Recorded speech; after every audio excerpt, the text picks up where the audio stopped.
Fixing my glass. Hello, good morning. We are here for a special episode today of Redacted, which is why there are only two of us on this screen, which is very different than usual and a little wild. And we're going to see what that means and where that takes us. But before we jump in case you have never caught us before, one, you are likely going to be very confused by this game if that is true. But we are live from the apocalypse. We are a not for profit TTRPG studio that raises money for aid organizations and good causes, and we are currently raising money for medical aid for Palestinians.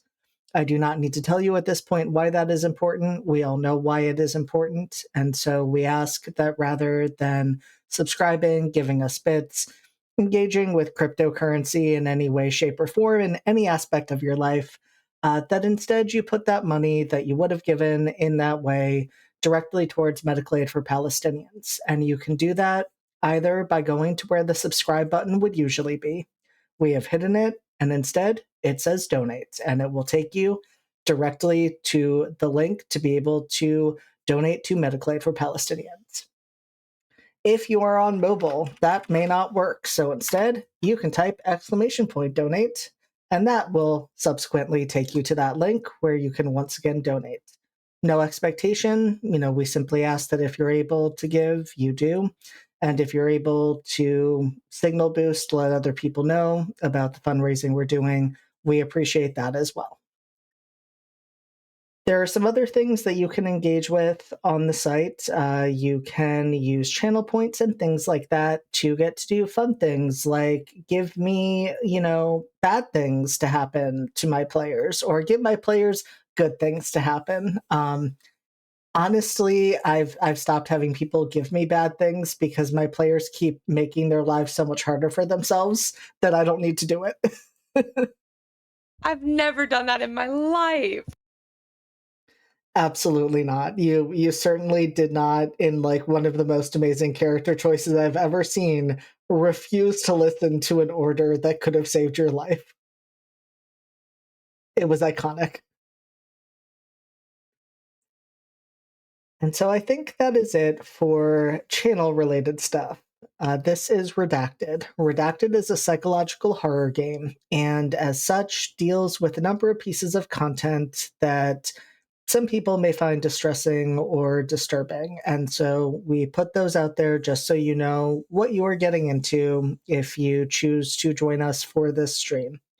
Some of those pieces of content are cults, religion, fires, burns and being burned, medical abuse and neglect, murder, gaslighting and manipulation, drowning, stalking. We've had instances of gun violence, toxic/emotionally abusive parenting, and there have been instances of self-harm or suicide being referenced. So those are some of the types of elements that could come up as we progress in the story today. If any of that would be crossing lines for you, we encourage you to step away, not join us for this stream, and please join us instead for other games that we run on this channel. We have plenty that do not involve this content. This is a psychological horror game, and it does delve into some more intense topics. We will be using our safety tools on our side. We ask you to do what you need to do for your own safety and comfort. And I think with that, it always throws me off when it's just one person, but I think with that, Cass, it's time to give you a chance to introduce yourself and your host of ghosts. Host of Ghosts is a good one. It's like Space Ghost Coast to Coast. Um, hello, everybody. My name is Cass, better known as Yoda Almighty, and today I am playing Mara, Gwydion, Anna, and Abraham. I had to remember Dad's name. He's the best dad. He's just such a good dad. And yeah, everything's fine. We left off. My last note was a glitchy little bitch was my last note for this game. I was telling JD that before we started, and I laughed a lot about it. Mara is they, them. I am she, they. Other pronouns as they go. It's a host of ghosts, which is hard to say when I have a lisp. So And this is in part one of the reasons I am having a one-on-one session. Is you can hear Cass is controlling multiple characters, and we're making sure all of them get a little more FaceTime today. they're great. They're totally They normal. they are all good and normal and fine.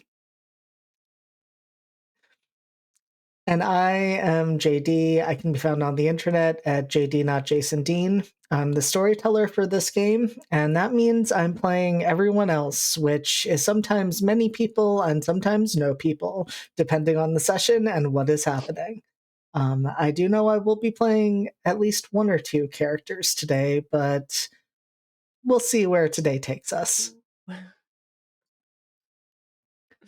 Listen, I have a very specific way of approaching sessions, and that is that I put a handful of notes and then I see what my players choose to do Uh-huh. because it's Oh, usually not what I'm yep. intending. Yep. I do what I call tent pole, other tent pole, more tent pole, and then I'm just like, you guys put up the rest. I will adjust. Alrighty. All right. So, with that, Mara, in comparison to the others, you have had a bit of a different experience. They came to this island 2 to 3 days ago. It hasn't been long, though a lot has happened in that time. But you were already here. You already knew things about Slate Thorn that none of them knew. And you came in with a very different perspective when you decided to, shall we say, insert yourself into the investigation in a way that your superiors maybe would not have been the biggest fans of? Yeah. Yeah. Yeah, maybe a little, just a little. I mean, they've already tried to kill me. They did try to kill you. That is true. I'm gonna ask you to hold on to that for a moment, because that is a relevant thing that will be one to consider pretty early on. That feels like a threat.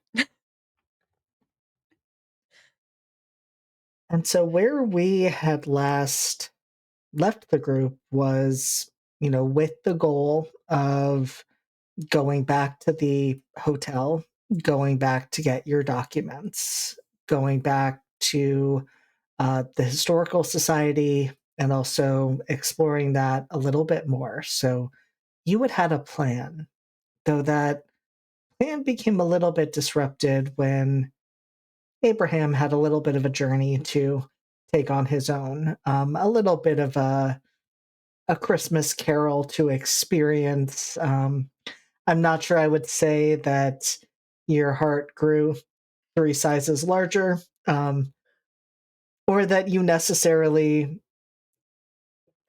I will not speculate on what Abraham took from that experience, but it was an experience that you had, and to the point that you made about your notes, that glitchy bitch was there, Mm, mhm. watching, uh, observing, and that's not even the last thing you remember, Mara. In fact, you don't remember much of anything. You know that what feels like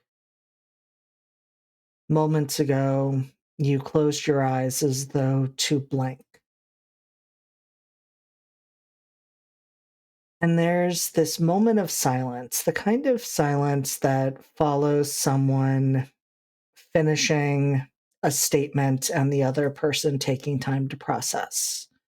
Just this moment before the response comes. And in that silence, you can hear the faint buzzing of fluorescent lights.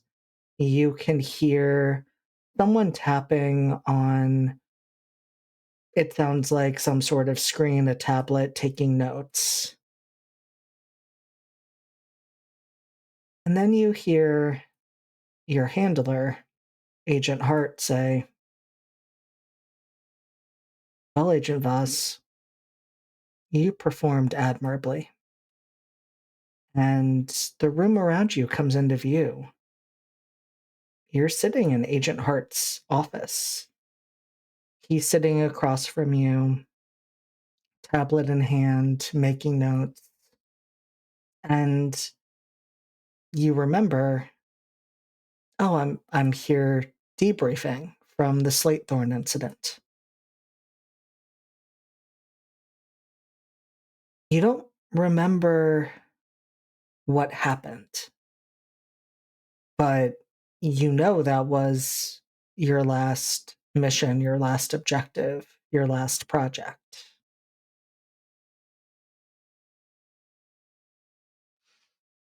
And you notice everything is very quiet.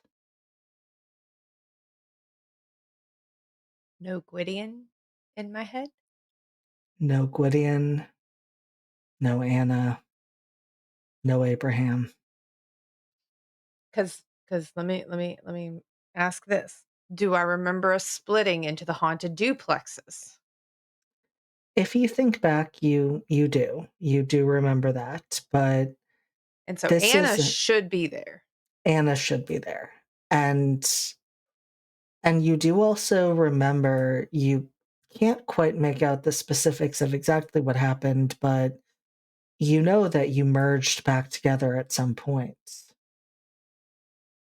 And as you're trying to sift through all of that, Agent Hart is saying,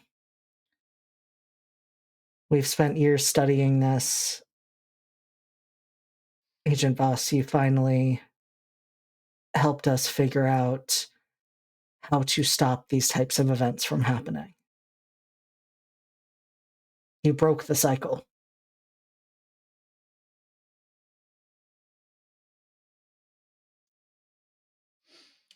Well, good on me then. That's great. We will need to, of course, send you for a psychological examination. I think the last time you did, the therapist um, wrote that I was, quote, unfit for duty, but also the only person fit for the assignment. So, And so they may write that again, though. mm, I mean, if it's if I'm not prying too much, Agent Voss, how are you feeling? like I witnessed several traumatic events over the course of about 96 hours.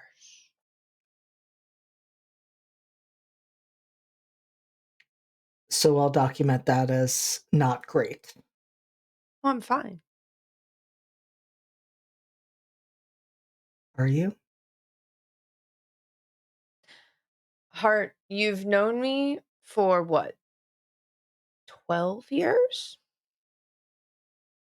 Do I seem out of the ordinary to you? And at that point, like, I'm like trying to see, like, is this Hart? Like, I'm trying to read his reaction to me very much playing this off. I think we are just a few minutes in, but I think that would.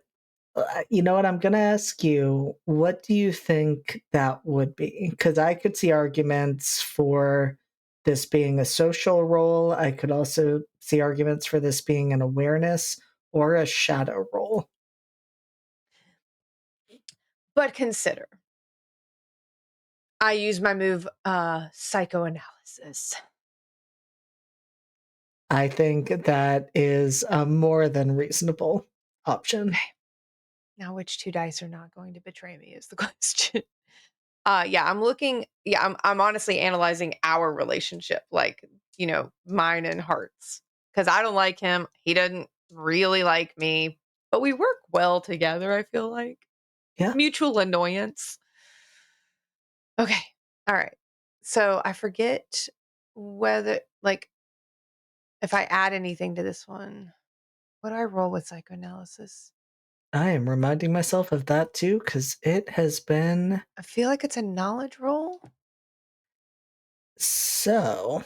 Um, Actually, I made this as a free move, so Oh, you can use that without needing to roll anything.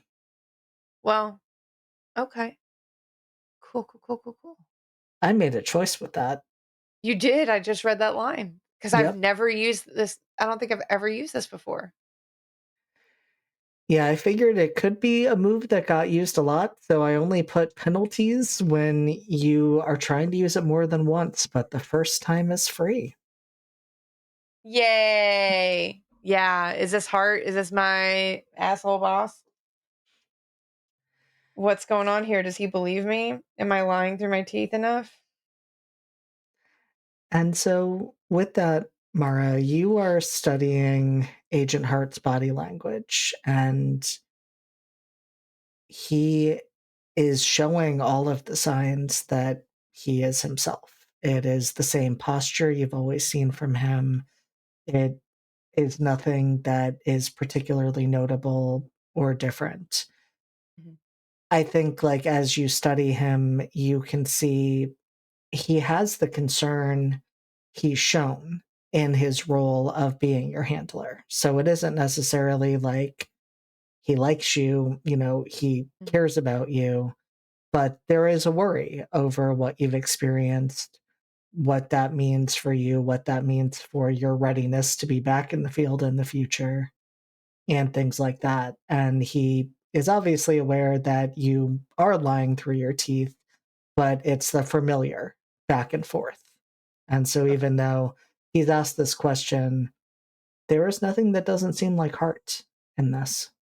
okay, and he's not looking at me expecting to see, like he's not looking at me expecting to see, uh, Gwydion or Anna or Abe. Like, he knows they exist kinda thing, like, 'cause, like, I locked Gwydion down so hard around these people, so Yeah, he is not looking at you like that. There mhm, is an element of studying you, certainly, but mhm, not above and beyond what you would expect for the types of situations you just went through. mhm, mhm, If anything, like as he is studying you and as you're kind of engaging in a bit of this usual back and forth, he's more looking at you almost the way you're looking at him. That he's wanting to see if you're saying the usual things you would say, whether there are any indications that something is off or wrong or different. So you definitely pick up with that, that as you're analyzing him, he is analyzing you. Heart, why are you looking at me like that? He looks down at his notes and then back at you and says, well, because you went through multiple traumatic events over the last 96 to 100 hours. Uh-huh.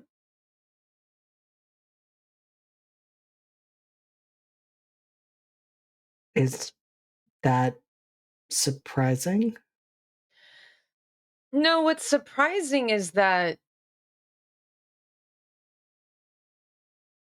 you all picked me. You approached me when I was a teenager, and you trained me for this.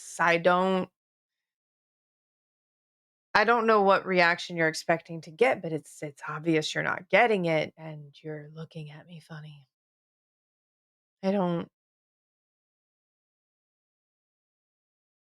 You put me on that island for years, months. What were you expecting to happen?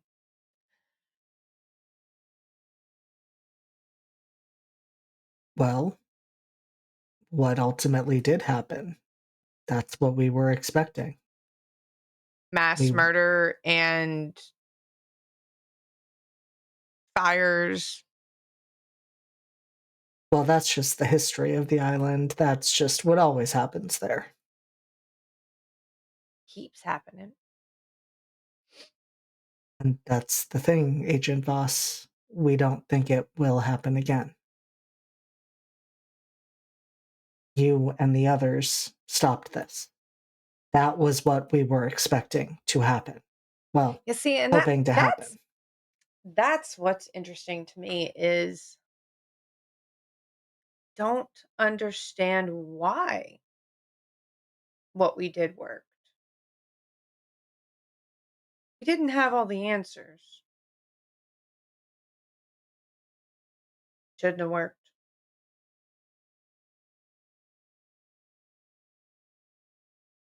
What do you mean you didn't have all of the answers, Agent Voss? You clearly figured out what needed to happen. You went back to where it started.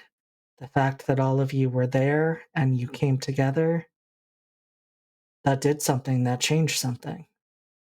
Well, yeah, but there was a gap in our knowledge.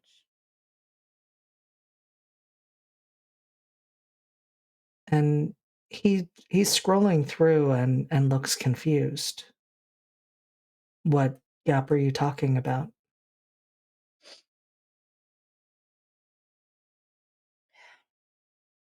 So there's a timeline for these things. And we all collectively had a gap in our knowledge from about the late 70s into the 80s.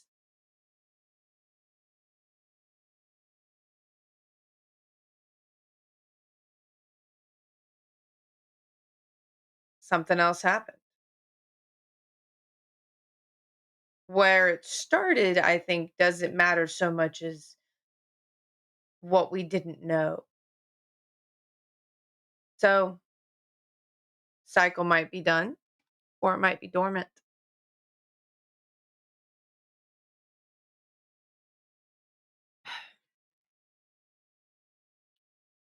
Y'all didn't just recruit me because I didn't mind the ooky spooky. I'm a scientist, Heart. There was no pineapple in this code that we could see.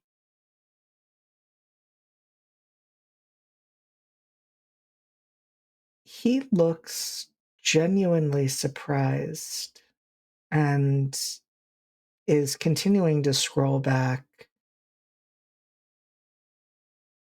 and then takes a few moments to examine what is written on the tablet before looking back to you. Agent Voss, you're you're talking about that missing chunk of time. You're saying that it's significant, but not 5 minutes ago you were sitting here telling me in sequential detail all of the information that you'd gathered, how you came to that determination to go back to the TB ward, how you managed to even connect with that poor girl Sophie and the ghosts that were with her. That was your word, the ghost. And you didn't say anything about missing time or missing information. You just minutes ago laid out everything and said, here's how all of the pieces fit together. And the conclusion we came to and the reason we did what we did. Sure did.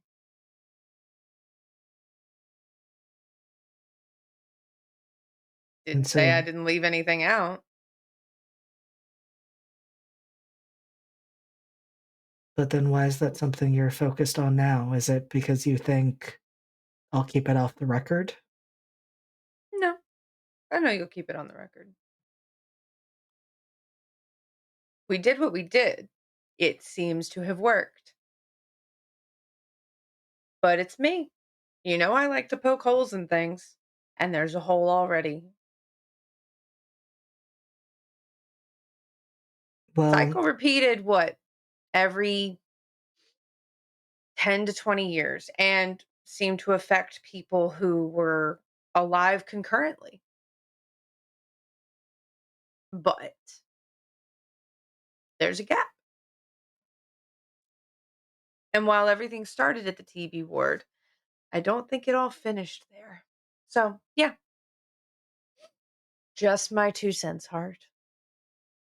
I laid everything out in a neat little timeline for you, but it's me. So, sure, it worked. Or it didn't. And we just don't know yet. well, be that as it may, Agent Voss, I'll make note of that. I'll pass that along to the magician, but this is no longer your responsibility or your concern. Have I heard the term the magician before? You have. You know that that is the leader of the group. And I also heard Weston, I think, was one who saw him describe the glitchy fuck looking like a tarot card of the devil, right? Correct. You know what, Hart? I've never met the boss man all this time. What are the odds I get a handshake?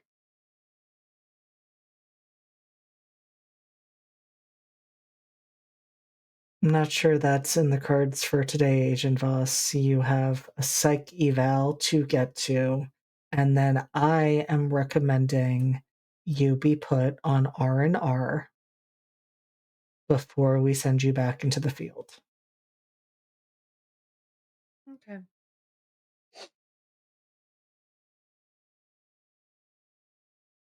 No arguments?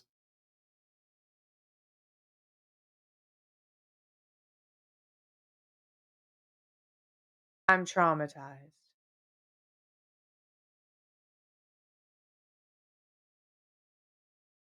Well, then let's get you to that psych eval. You do care. Oh. Mm. Mhm. Can I stand up and see what's on that tablet as I do? Oh, what a day! What a Raiders? lovely Hello, day! Raiders. We are in the midst of our psychological horror game, Redacted. We are currently debriefing from an incident on a haunted island and going from there. So, welcome into the party. Yep. Everything is fine and good. Don't worry about it. Yeah, very normal. You know what? Roll with awareness if you're trying to get a glance at the tablet.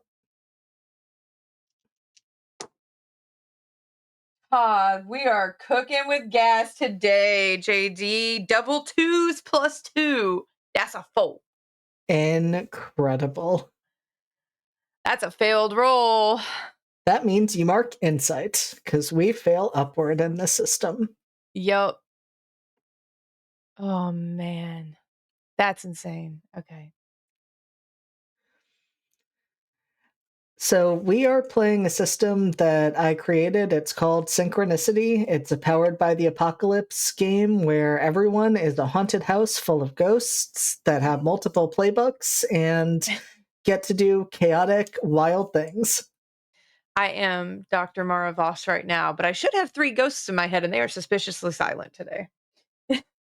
Suspiciously silent or gone. Who knows? You We'll know, find out. take away my emotional support, ghost. Don't do that to me. That's why we are getting you therapy.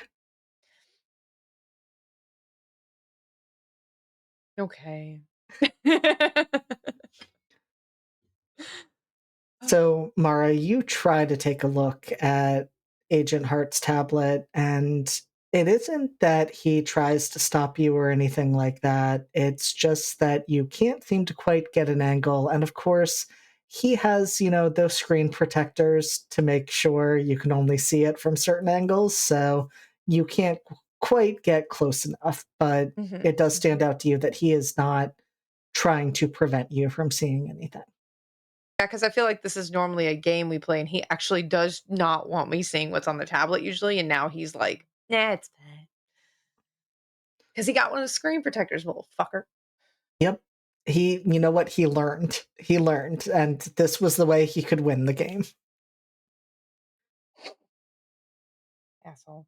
Anyway, yeah, I guess I will step out into the hallway and head towards psych. And Is so anything you different about the walls? Are they bleeding this time, JD? there are no bleeding walls at this time. No, the facility looks as it usually does. It's always been very stereotypically, white walls, tile floor, things like that, but it looks fine. It looks normal, and I'm wondering, as Mara is walking through this familiar space and recognizing that nothing feels particularly different, what's going through their head as they're realizing this all feels familiar, but There's a also with some notable absences?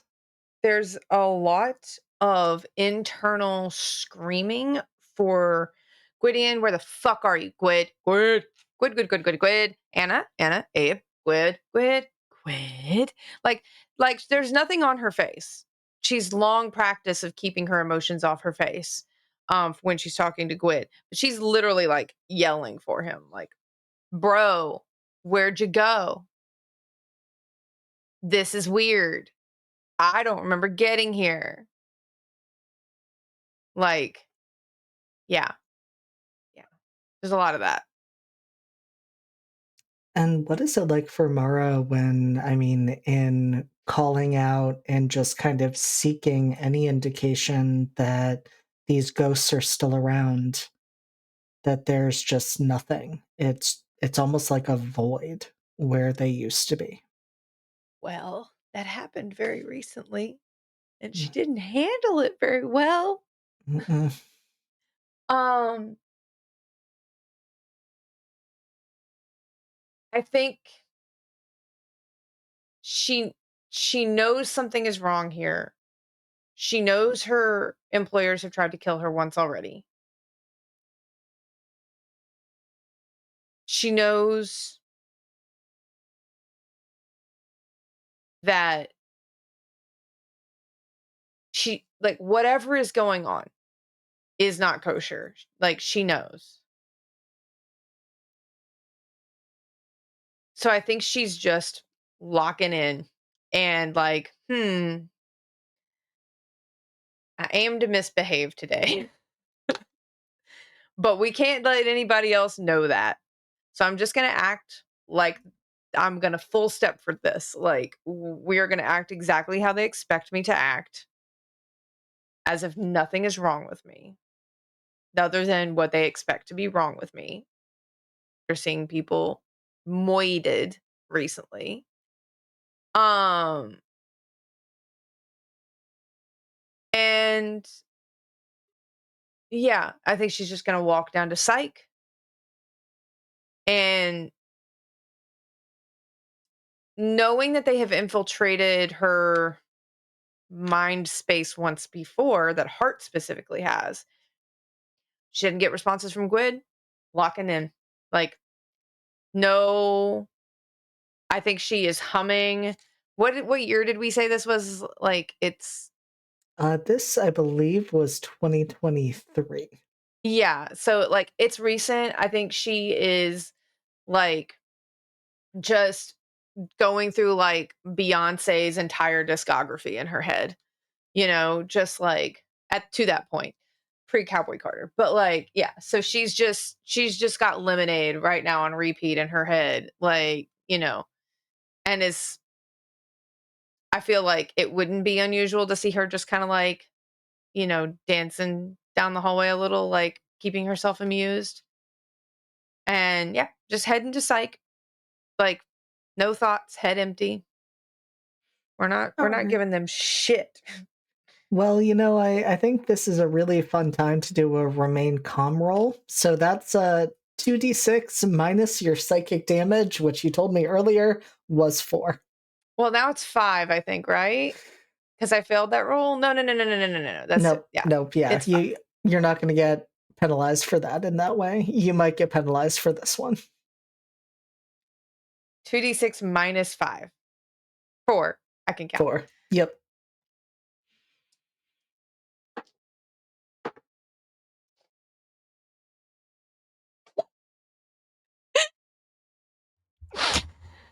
GD. Did you just get a negative number for that? No, but I came real close. I rolled a 5 and a Okay. 1. So I got a Okay. 1. Or a 2, I got a 2, I got a 2. I have the wrong sheet pulled up because no, yeah, no, I've got it correct. Yeah, no, yeah, yeah. All right. Mark insight and mark another psychic damage. And I would like you to tell me, Mara, where your coping strategies start to break down.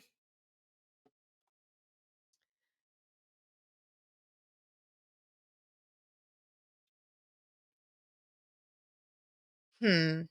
Where do my coping strategies start to break down? Um,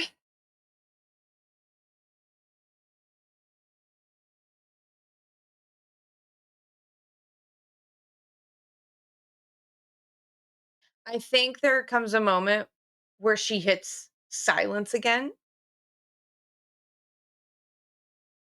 and she doesn't even realize she's doing it, but her fingers start twitching.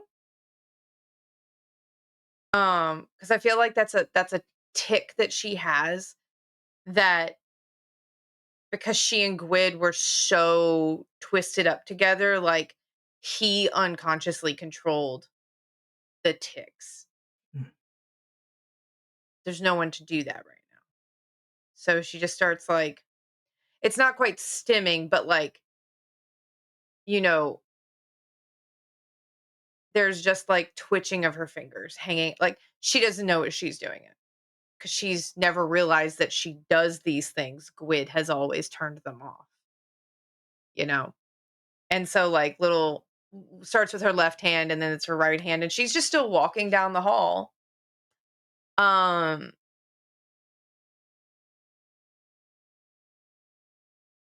and then it's like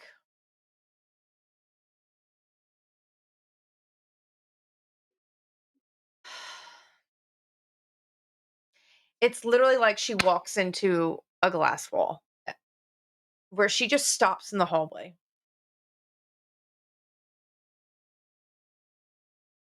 and the no hot thoughts, head empty thing becomes reality. Like, she just blanks, and I think she just realizes what's about to happen and sits down, just crisscross applesauce in the middle of the hallway, like, I'm about to have a breakdown. I need to not be standing for that. Let's sit down so that it's easier to go into the recovery position. So, yeah, yeah. Because I think she's still trying to play it off as, I'm a little traumatized. Maybe I should sit. But internally, like, the trauma is not because of the horrible things she's just saying. So she's still trying to play it off as they cannot know what's going on. Whatever this is, they cannot know what's going on. So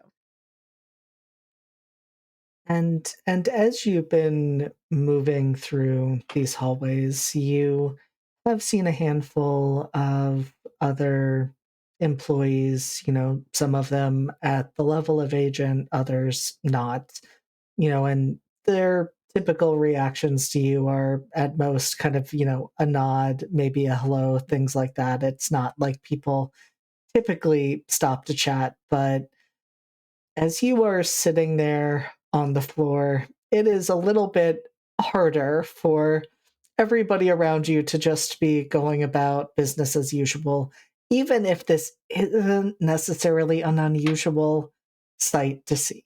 I mean, this is not the lowest stress environment to work in, mhm.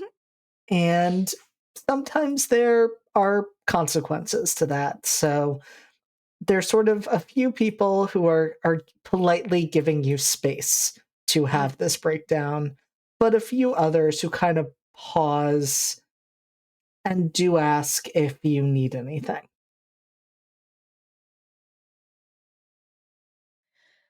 I think I ignore the first couple people, and then, like, the 3rd person, I 3rd or 4th person, I just look at them and I'm like, "I'm supposed to be in psych.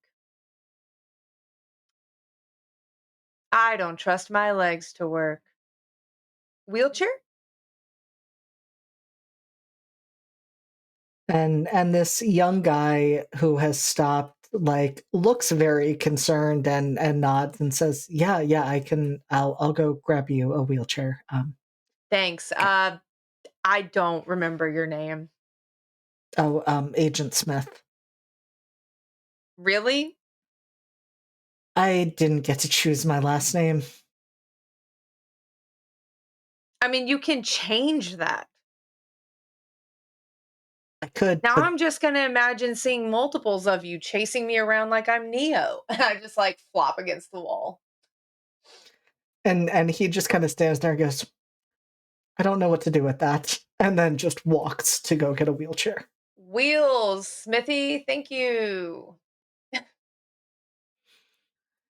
And he returns just a few minutes later with a wheelchair and offers you a hand to help you up.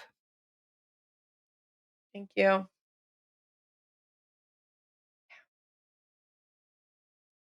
And then kind of awkwardly is wheeling you towards Psych and is just kind of like, "So I'm guessing I shouldn't ask how you're doing." "Oh, I'm fine. I'm fine. Just having a little panic attack, it's all." "Mm." Yep, that sure sounds fine. Absolutely fine. Mm, "Smith, have you been to the island?" which one? "Slatethorn." Oh, no, I haven't been there. I've gotten to read some of the reports about it, but "Yeah. Yeah, I just got back." oh, oh, oh, What island were you on?" oh, I am not, uh, "Smith, I you're wheeling me down the hallway to psych. I don't think they're gonna care."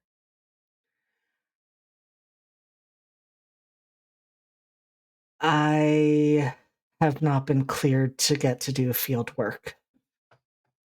"You gotta have a favor. Which one do you want?" If I could go anywhere, "Yeah." I mean, Poveglia. "Spell that, JD." I will have to look that up myself, but I think it's fair to say that Mara would easily know information about that. Okay. Yeah, because that is a Because very Cassidy didn't know there were other islands. That's new. Well, this is not a local other island. This is an island in Italy. Oh, And it is oh. a pretty infamous one. Yeah, so that is the one that he references. It was used as a quarantine station Mhm, mhm. for managing the plague and is known Oh, I know for. exactly what that Yep, island is. Oh, yeah, no, it's outside of yeah, I know yep, exactly. It's outside of Venice. Yeah, yeah, yep, yeah, yeah, that yeah, one. yeah, yeah, yeah, yeah, yeah. This is where our knowledge subsets overlap a lot. I was like, you have to. I just have to give you the right words, and you're gonna be like that Yeah. one. Yeah, I know exactly which one it is. You're good. So let me get this straight, Smith. You wanna hang out in the middle of a beautiful Italian bay. Yes. Mm, jealous. I don't blame you. You should go for it. It's supposed to be awesome.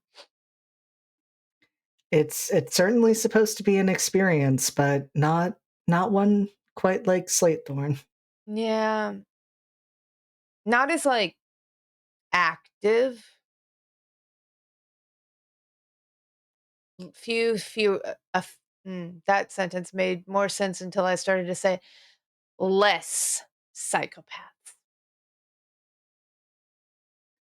Yes, I haven't heard of any ritualistic murders happening there. But No. Slatethorn seems to bring out Attract the worst them. in people. Yeah. Yeah. Yeah. You walk slow. Can we go a little faster? Come on, zoomies down the hall. Let's go, Smith. And Smith picks up the pace and brings you to the psych department, Mhm. specifically to the office of one Dr. Calder, who you've met with before. That is exactly the person who indicated that you would not be cleared for duty, but were also the only person who could complete Mhm. these tasks and be in this role. Mhm. And I'll just pat Smith on the arm and be like, "I got it from here." He hates me. And Agent Smith does take the opportunity to take his leave and says, "Good luck." Thanks. I wish you many Italian sunsets. And I'll just like crack open the door. I'm not knocking. I just open the door and wheel myself inside. And it wouldn't come as a surprise to you at this point, Mara, that Dr. Calder does not seem surprised. Like you do not catch him off guard. It may be because Agent Hart already called down and said that you were coming.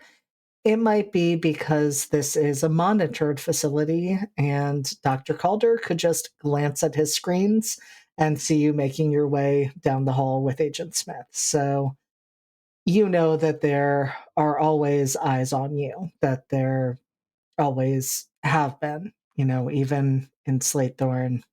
Yeah. Yeah. I think, and I've just decided this because it's funny to me, that I roll in and I'm like, hey, antlers.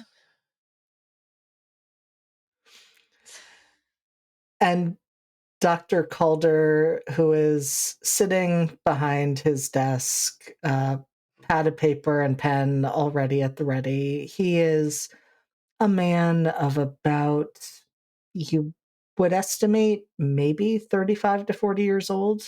So my Has, age. Yeah. yeah, yeah, not that much older than you. Has short cropped dark hair, blue eyes behind wire rimmed glasses, and just raises an eyebrow and asks, "Antlers?" Do you not watch TV? No, You never watched Hannibal? I'm familiar with the concept of the show. Okay, so like dude was hallucinating big Antlers. stag. and it was like okay. No, no, you're no fun, Calder. Come on. I did not realize we were here to have fun, Agent Well, I'm in the Voss. middle of a panic attack, so I'm trying to ground myself in humor. Can I have a Xanax now? I'm not that kind of Yeah, I doctor. know, but I have to try.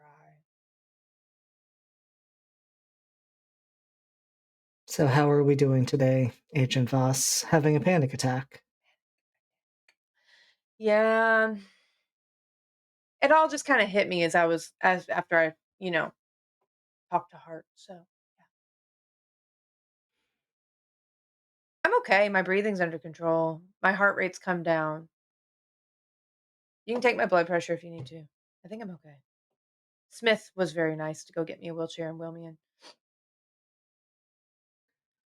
I was going to say, you look quite composed, Agent Mm. Voss, for one having a panic attack. The last few days have been a series of them. I think I'm dissociating at this point. And you can see Dr. Calder is already making some notes on that notepad. Mhm, mhm, mhm, mhm. Like, I know that I might have like an outburst, but later. Right now, yeah, I'll be okay. I mean, maybe I wouldn't put me in the field like right now,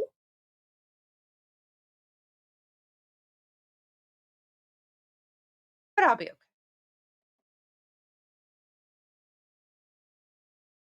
And so it seems as though you're saying, Agent Voss, that I should just give my stamp of approval that you are Oh no. fine.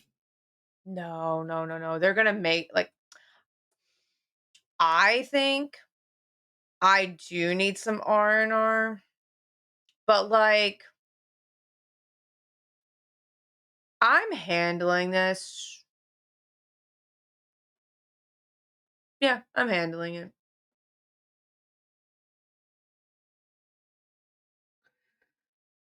Well, it does sound like you would benefit from talking to someone. Sure. I'm not entirely convinced that that person would be myself. There are cat crimes going on behind me. Do you see? No crimes, just adorable chaos. You're just gonna see a little tail. Um As we should. uh yeah, I mean, I will talk to you. Sure. I feel like we get along fine.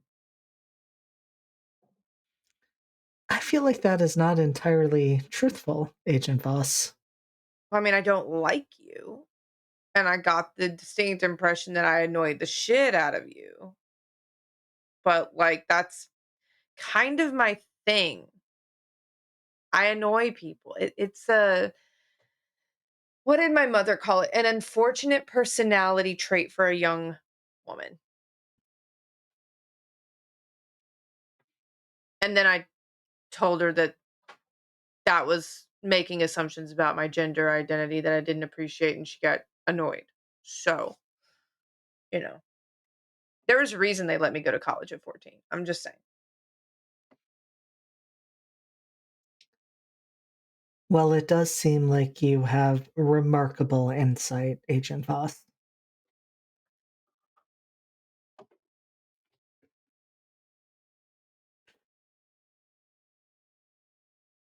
There are birds Incredible. outside.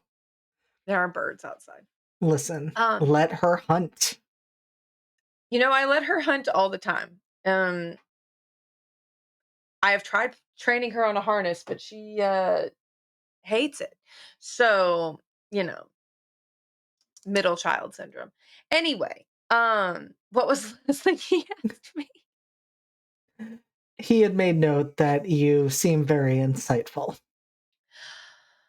Yeah. Had a lot of time to self-reflect the last few days. Had to. Mhm. What were some of the things you learned?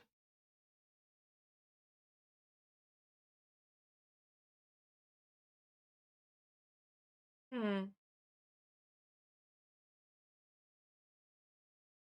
Well,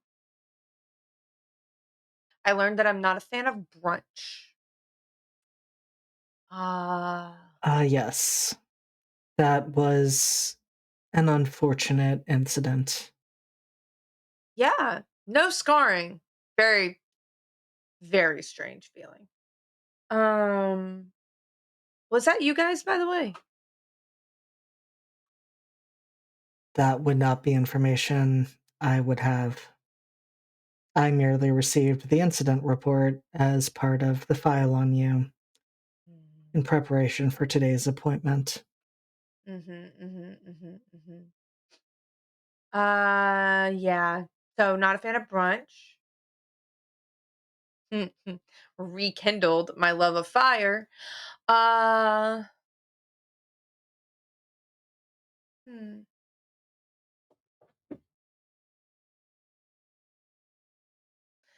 And let's see what else. What else? Oh, oh, I know.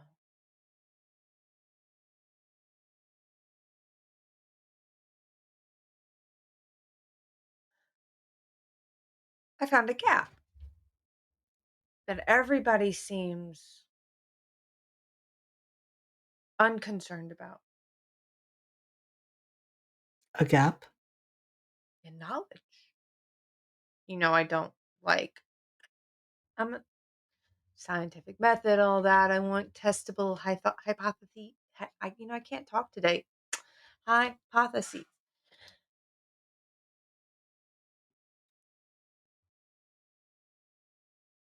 There's a gap, and every time we tried to fill it, it pushed back.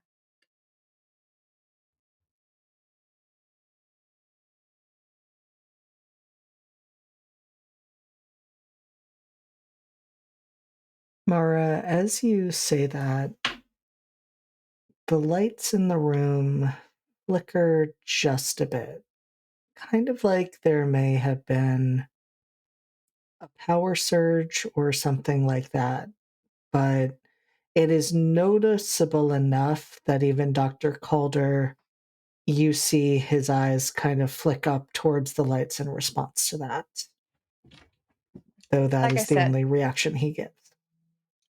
Calder, it pushes back every time someone wants to bring attention to it.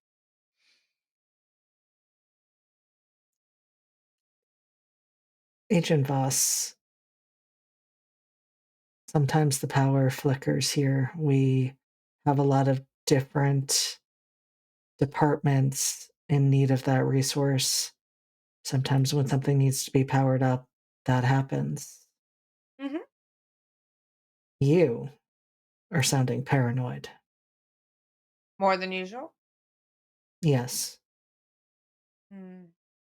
It's the trauma.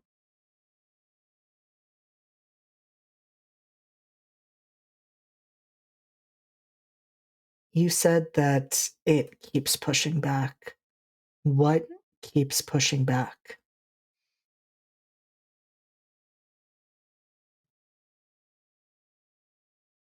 I don't know, actually.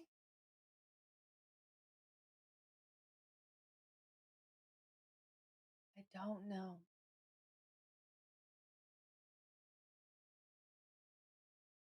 And I think you know me well enough at this point, Calder, to know that when I don't know something, I get a little twitchy. I know less than I'd like. And I feel like what we did, not going to work. So, temporary reprieve and all that means studying up before the next eruption.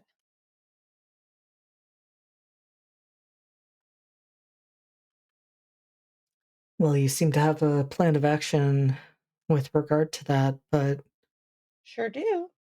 Do I think I'm going to be allowed to enact that plan? No. No, I don't. no, that actually wasn't my question, Agent Voss. I trust you will do what you need to do and navigate whatever barriers may come, and that is none of my business because that is for your handler to figure out. What I'm more concerned about is on that island, you, like so many of the others, how do I put this delicately? Needed to share your body for a period of time with Yeah. other inhabitants. Yeah. Anna and Abe, mostly. Just Anna and Abe. Yeah.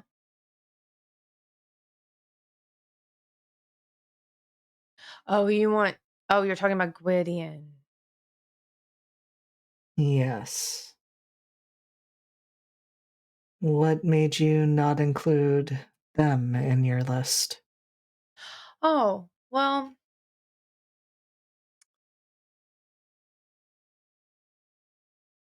Anna and Abe kind of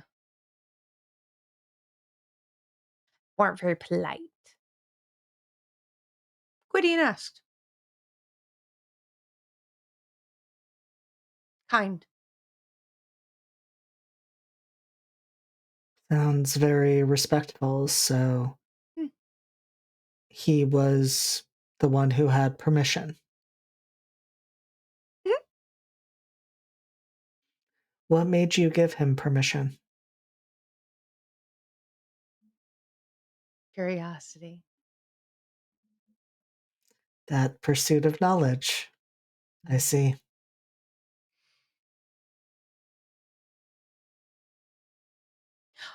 Also offered to help wrangle Anna and Abe. Don't know how he did it because I couldn't, it's not like I was aware, but seemed to work mostly. So And how are you feeling now that they're gone? don't know. It's very quiet. I was gonna say I'd imagine it is very quiet. And frankly, that I don't think they are gone. What do you mean?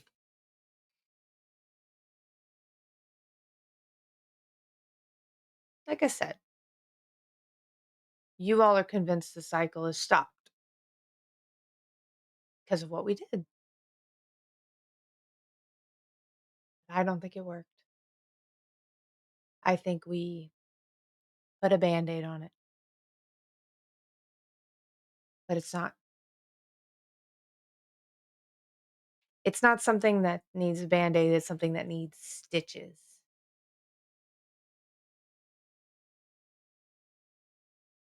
And I'm not sure that's where we're at.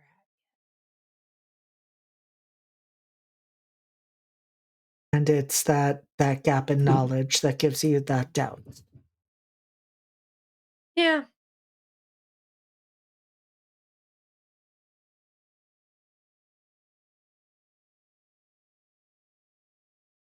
like I said, every time we pushed on that gap, we got hostility back.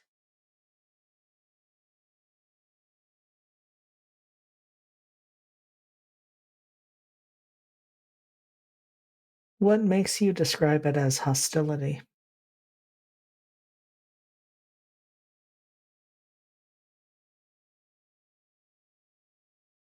Felt like a threat. There was not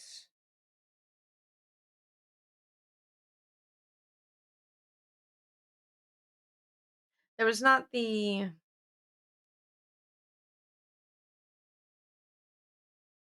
whims and selfishness of the others. Felt calculated, like I didn't want to be seen, and was angry when we did. Threatening, hostile, but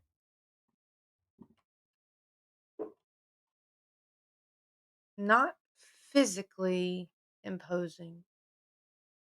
No active attack.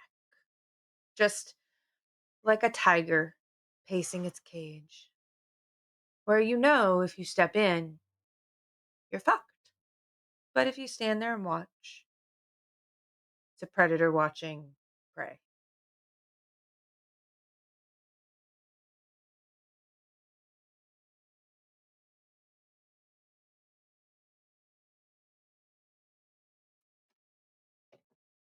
You have clearly thought much about this, Agent Voss. Hmm.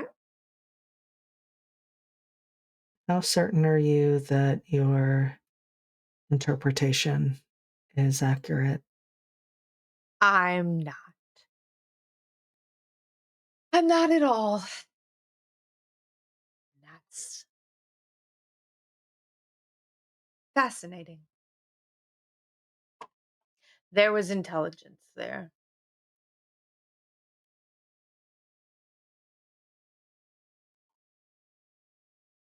Hmm. What would it be like, Agent Voss, if you never got the answers to this? If you never found out what made up that gap, what that being's intentions were? Where would that leave you? Infuriating. Infuriating. Hi, Raiders. Hello, Hello, Raiders. Raiders. Oh, yeah. Infuriating. But some scientific hypotheses are never proven. So, And so you could live with that. oh, yeah. I live with all this every day. Why would it be anything different? I suppose that is valid.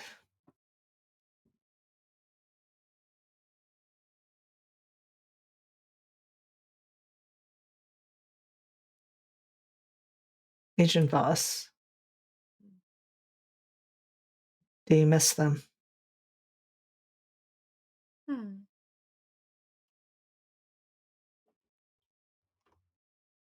You know I do.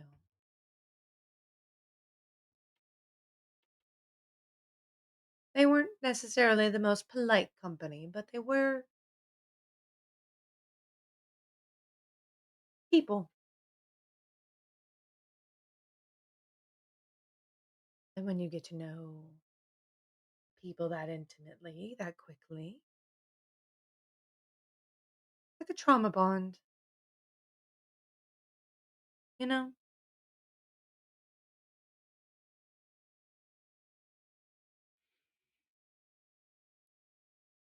And I have to ask, Agent Voss, who are you referring to there? The What do you mean? friends you made on the island, or the ghosts you found there? Why does it have to be either or? You would describe missing them exactly the same. Yeah.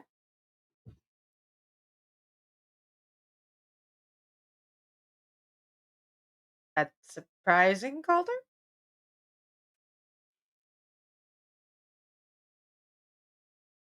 I suppose a bit. You haven't struck me as someone who tends to get particularly close to people. I'm not. That was part of your whole issue with putting me in the field in the first place. It was. Yes, I do recall that. Yeah. I believe the word you used was misanthropic. That does sound like something I might say. Mhm. Hart showed me the file. Notes.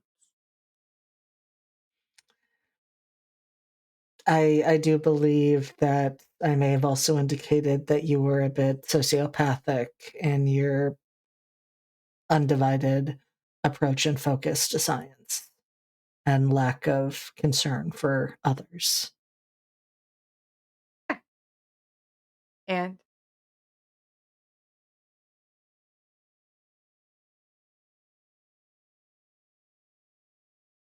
And I suppose maybe I was wrong on that. maybe I just needed the right band of people. JD, Yep, I'd like to use a move that I took from another playbook. I would love that for you. That is my favorite. Betrayal. Okay, okay, okay. Gonna quickly jump up to that. Mm-hmm. Okay. Mm-hmm. What do I add to this? Believe that is so supposed to be social prowess. Sociability. Yep. Ooh, so this is a flat roll. Now, the dice are not for chewing. Yes, I know they make a funny noise. Okay, that's a flat roll from me as Mara.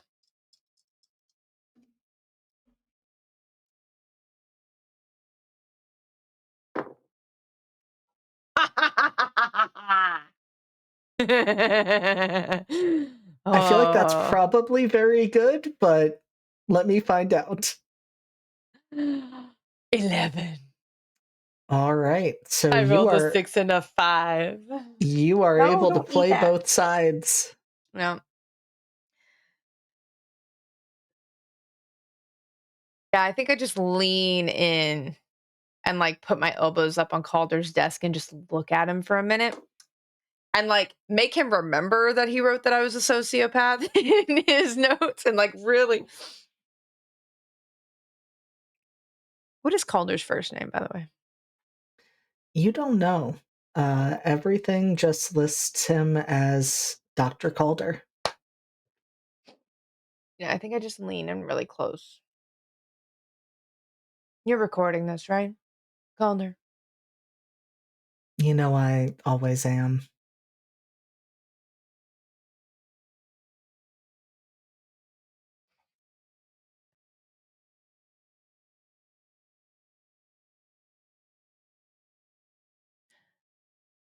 Do you know why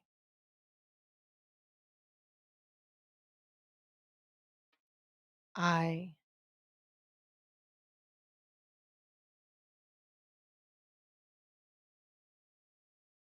don't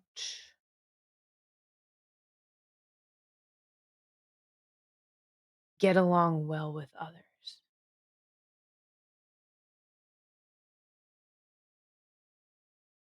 Are you about to enlighten me, Agent Voss?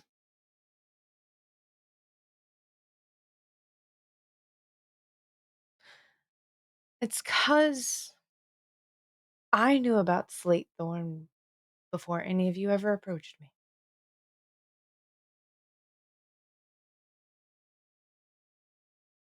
None of you Indeed.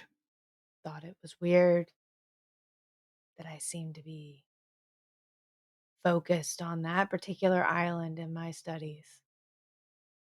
No one seemed to think it was weird that a 14-year-old graduated valedictorian of her high school class and went on to multiple master's degrees within a couple years, all focusing on this area, this island. You were just like, ooh, prodigy. Let's recruit them. I knew something was weird about that island. I don't know why. But I knew. And you all just gave me the perfect excuse to go.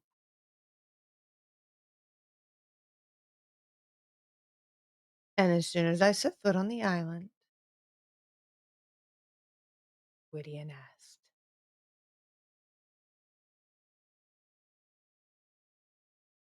"So I've been listening for the last few months, years I was on that island. But so was he.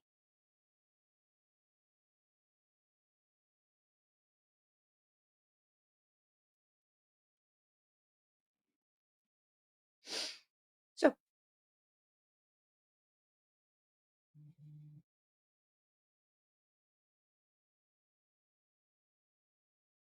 Agent Voss, you seem to think that we see much less than we actually do. no, I think you see much. But I don't think you understand it all.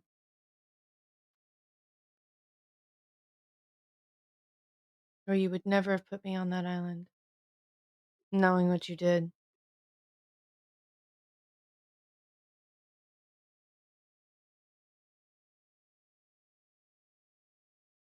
All I'm asking is let me in on the secret.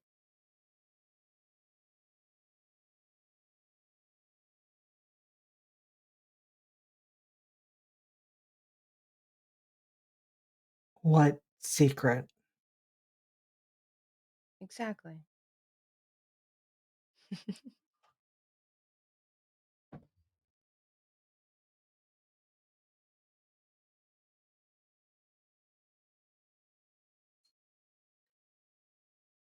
Well, Agent Voss, and he flips his notebook over, rests it on his legs. I think we are both in agreement that you would benefit from a little Rest. R&R, yes. Hey, JD, just to be clear, the reason I asked if he was recording is because I know somebody else is going to be listening to it. And so that Mhm, little speech was not for him. mhm. Mm-hmm. Yep, yep, Mm-hmm. tracked that.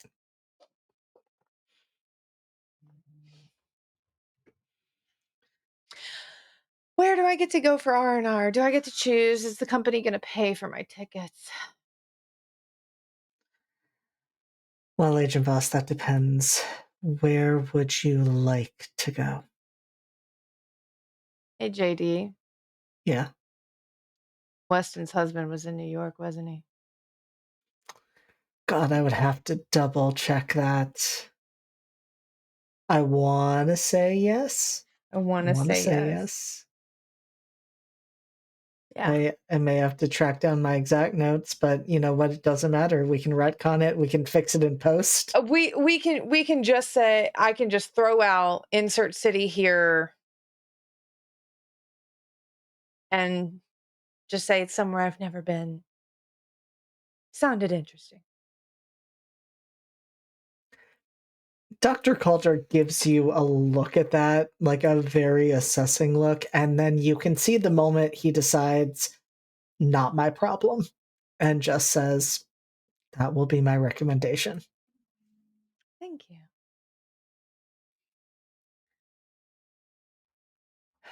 Try not to do anything that will result in you being sent back here to me, please.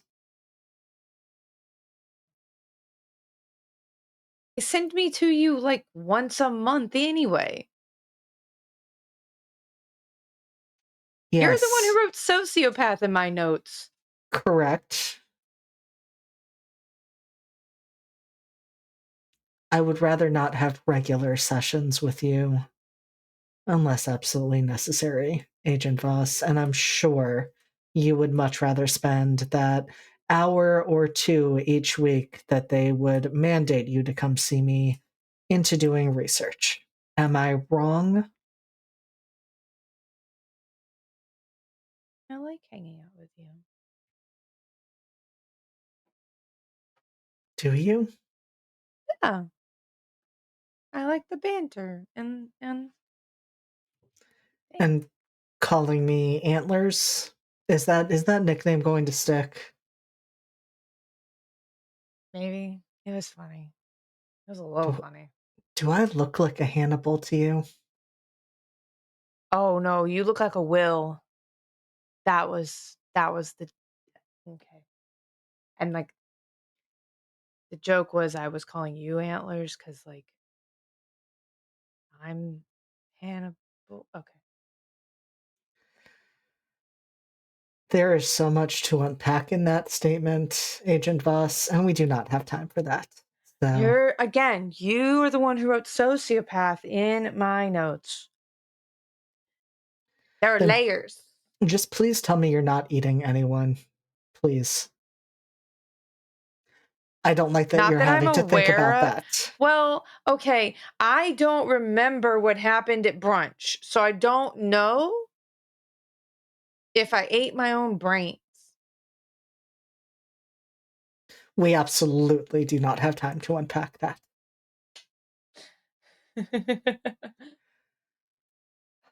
A pleasure, as always, Agent Yeah. Voss. Enjoy See ya, your Calder. trip. Thanks. Oh, by the way, Smith reacted well under pressure in the hallway. I have a reputation, I'm aware of it. Smith fully didn't react. So maybe he does deserve a little bit of a I'll make a note of that. I mean, you can watch the tapes. Like he fully just like triaged, uh decided that what I was proposing was the right course of action, which, considering my state at the time was frighteningly accurate. And then just, accomplished. So I will make a note that he is good under pressure and good at following orders. Good at following orders, even when they might be irrational, but are logical in the moment. Which I feel like in this job, good discerning bit to have. It certainly could serve him well. Thank you for that assessment, Agent Voss. I don't think I've ever been on vacation since I've been here. And there's a moment with that where Dr. Calder pauses and you see a shift in his demeanor that, as you said, there is a typical banter between the two of you.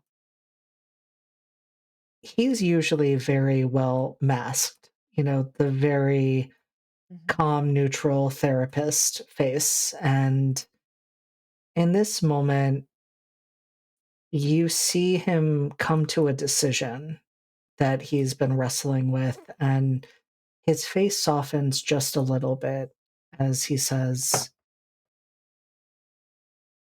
Mara, if it's not way out of line for me to say this, I think you should have some normal experiences. Nothing in your life has been normal. You graduated at 14.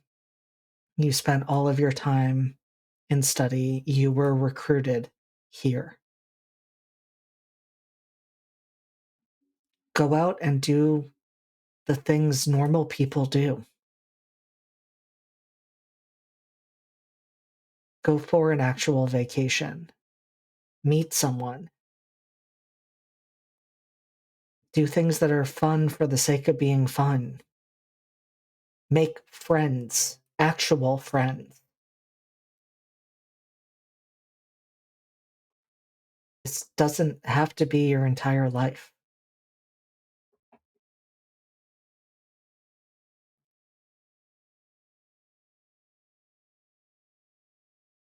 Hmm.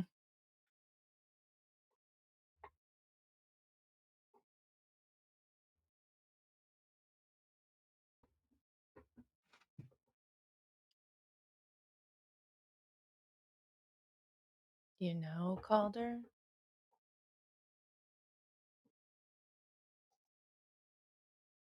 That would mean more if I knew your name. And I just stand up out of the wheelchair and walk out.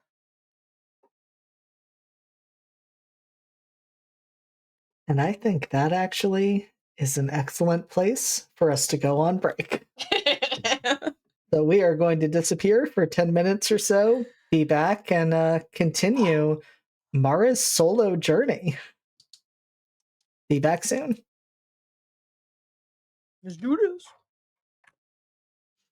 Hello, we are back for the second half of this interesting and potentially becoming chaotic duet session.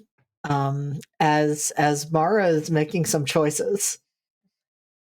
Mara making choices should be like my tagline for this game. Genuinely.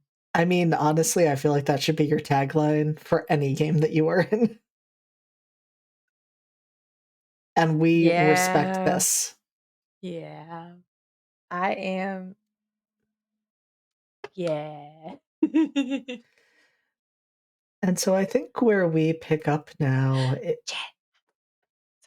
Jen, it has been a few days since your conversation with Dr. Calder. I will Mhm. make note that Dr. Calder did something he doesn't usually do. He reached out to you Mhm. via personal text message. And I think it was a little like awkward / confusing because you just got a text message that said, "My first name is Victor." And then that was followed up by, "This is Dr. Calder, by the way." Oh, yeah, no, I think like before he finished like it's one of those things where the person responds before like as you're hit like sending the next message. And I think her response was, "I thought it might be Brian. Victor is better." That is a push pin. Please do not put that in your mouth. Baby, no. I don't know where she finds these things. I had to take my dice away from her, so now she's like, Now she's like, what else can I eat? yes, she's in a feisty mood today. I don't know what's up with her. And so, Murray, you did get Dr. Calder's first name. And his telephone number, because I definitely didn't have that before. Nope, definitely not as personal.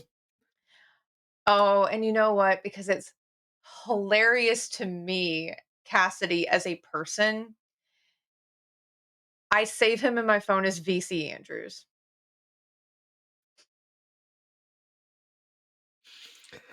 No notes, no comments. And anybody watching it is like, what? And then they Google and they go, oh. Anyway. Incredible. Oh. Fucking incredible.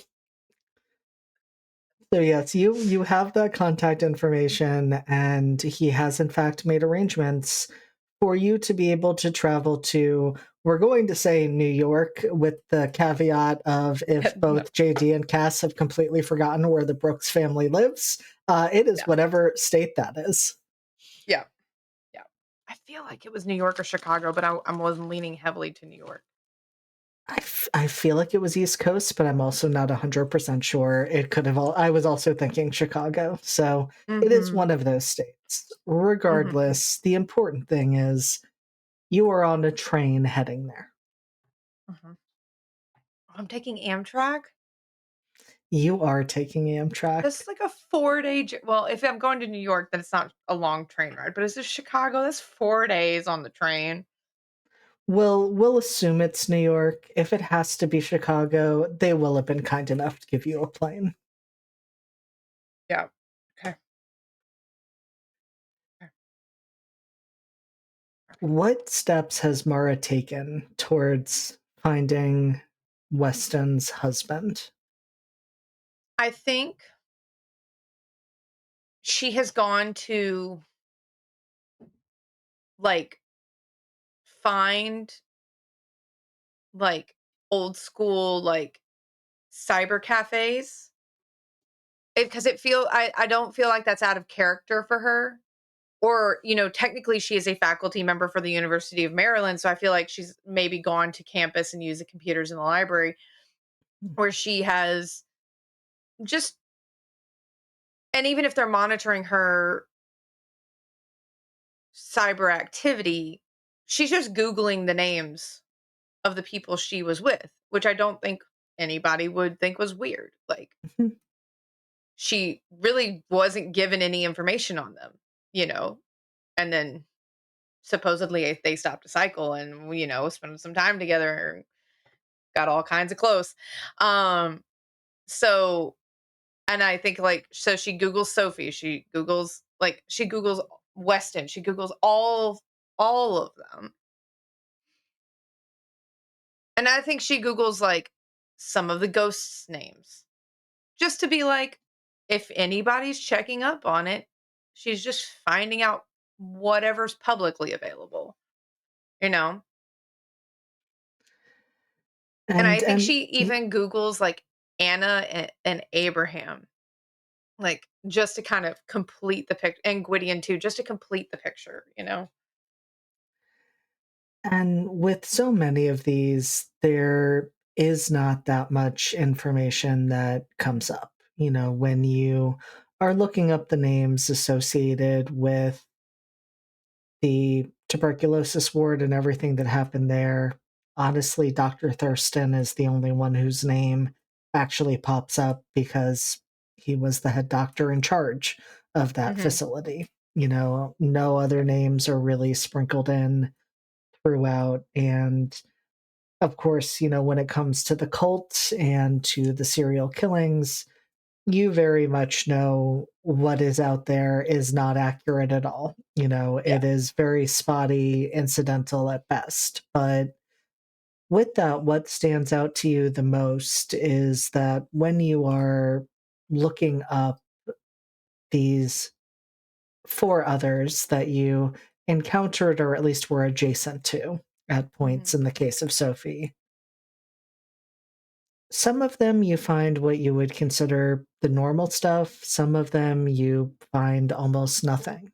Okay. So Rachel is a black hole. Yeah. There is nothing that her name brings up whatsoever. Um, Perhaps maybe one incidental, like, Park ranger. yeah, like there was a reporter doing something on the park that she was managing, and, she made a comment about fire safety, and that was about it. Mhm, mhm.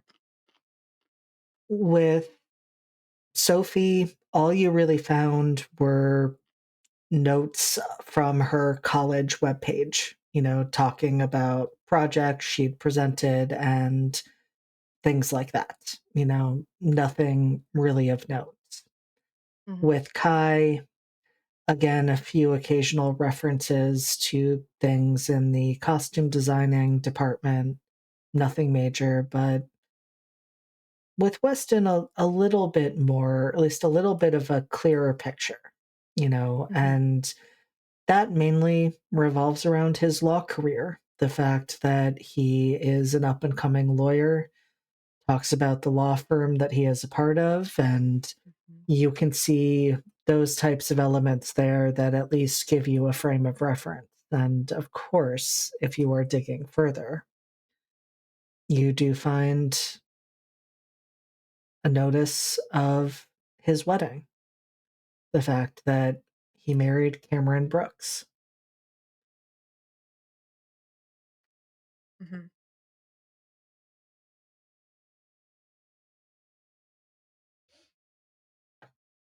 And I think, like, if there's any, like, social media around, especially, like, Sophie and Kai, I think they they're unclear. There's a lot going on in Mara's head, or not going on, which is unusual. Uh, Social media, I feel like, just to cover tracks, pulls up if anybody else are tagged in pictures with them. Like, oh, who were they close to? And then, you know, does the same with Cameron to look up Cameron, you know. Just like does the little like, Facebook stalking and all that down the rabbit hole of who are these people that these people I was stuck on an island with, you know, cared about. And I think it does jump out to you as you're doing that. Of course, there's not much with Rachel whatsoever. With Sophie and Kai, it's kind of the usual, like they're tagged in various Facebook photos. You can get a sense for people in their life, friendships that they have. Mhm, It does, just because you are someone who values knowledge. I think it is worth noticing that when it comes to Sophie, you notice that on Facebook, she is with a lot of different friends, especially one friend named Hannah, and that starts to drop down as time goes on, where they're in less and less pictures together until you see, if you are following Hannah's Facebook and social media, that Sophie largely becomes absent from any of those photos for a period of time, but the same sorts of events and gatherings are clearly still happening. Sophie just isn't there. And that's in about the last 6 or so months before Sophie would have been heading to the island. mhm, mhm, mhm, With Weston and Cameron, though, things are locked down very, very, very tightly. mhm. Cameron has like no socials, and the ones he does have, Weston's in every picture with him. Mhm. And even though it doesn't like, I get the feeling that to anybody else it would just look like normal couple pictures, but left hands with rings are very prominently displayed in Mhm. every picture. Mhm. Yes, it is a very highly and tightly cultivated image that is being portrayed. Mhm. But of course, Weston doesn't have socials of his own. Absolutely not. No. Yeah. Yeah. Yeah. Yeah. Yeah. Yeah. Okay. Yeah. Yeah. Yeah. Mara knows what the vibe is. Uh. Okay. Can I glean enough to like figure out what part of town they're in? I would say probably not. That that wouldn't be clear enough. I think you would know the general region that they are in, but I think, Mhm. like, narrowing it down to a specific neighborhood would be a challenge. Like, that would go outside the scope of what Weston is willing to portray in the social media. Favorite coffee shops? I think that would be fair. I think you could certainly do enough. Well, you know what? Let's do a hit the books roll. I That's think we'll knowledge. let the dice decide. Knowledge? That would be knowledge, correct.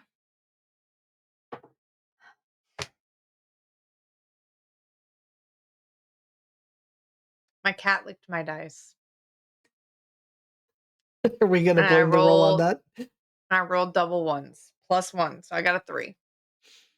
I mean, at the rate you're going, if I think you might have just leveled up. I think I did.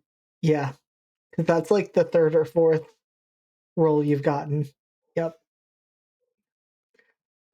And I think the dice are very correct on that, because I think what you actually start to notice is not only are the poses and presentations very prescribed, but that there is a strong emphasis on completely neutral backgrounds. Mm. So you are Mhm, not mhm. able to get any information about where these people might be or the types of things that they might enjoy doing. I think your biggest clue really comes from just having a sense of where, the law firm is and knowing that, at least for Weston, but that doesn't give you too much on Cameron or what a typical day in the life looks like for Cameron. Does it appear that Cameron Oh, hold on 1 second. I gotta run out. Yeah, we will pause for a moment. We will be right back.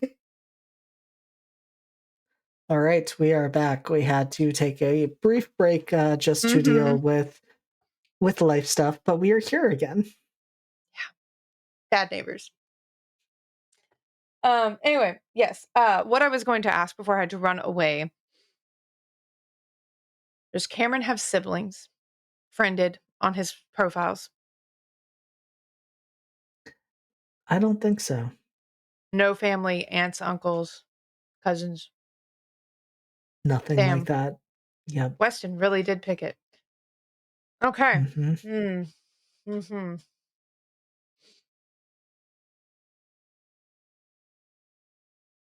Hmm.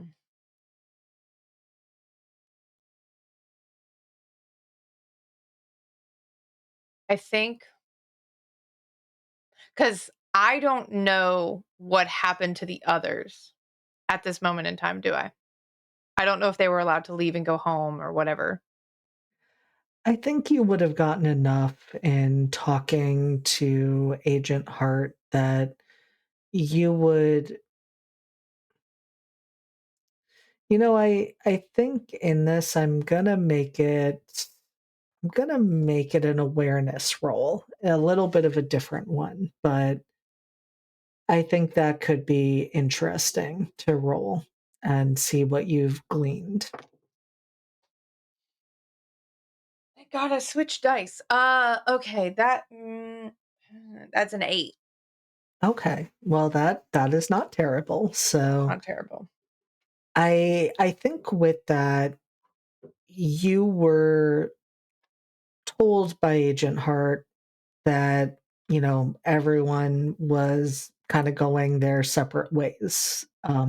However, you do know enough about the organization you work for that you probably have some doubts. Like, there is sort of a 50-50 chance either they were sent home, but they're being continuously monitored, or maybe some of them were still at the facility to be fully debriefed and have all of that processing done. So I think you're not 100% sure, but from what you know, those would be the courses of action.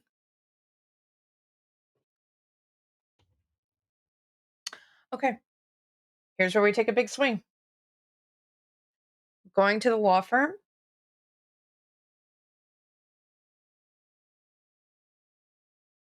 I'm going to the law firm. Okay.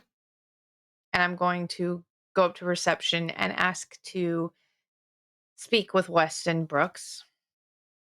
And just know he's not expecting me. Tell him that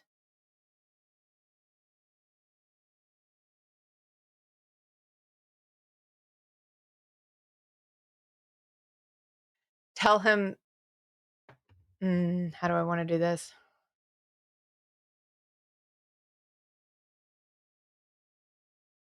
Tell him Anna Dalton is there to see him.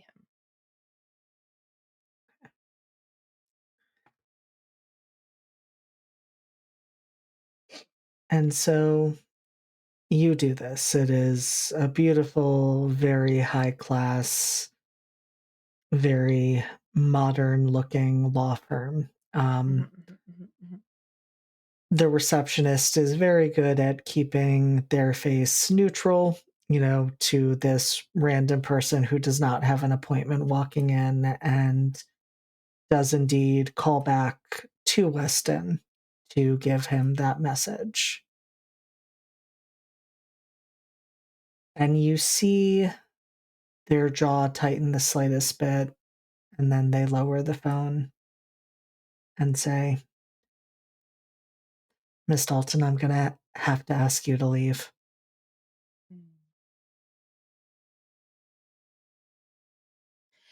I think she just smiles and goes, "Oh, that's exactly the response I was expecting. Thank you. You can tell Mr. Brooks I won't be back." And she leaves and goes to sit in whatever coffee shop is close nearby because she knows he's being watched. Therefore, she knows she's being watched now. Now, baby crimes.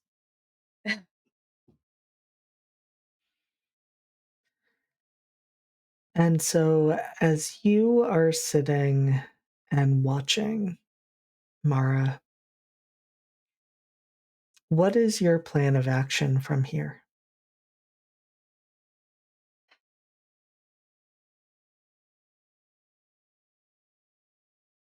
I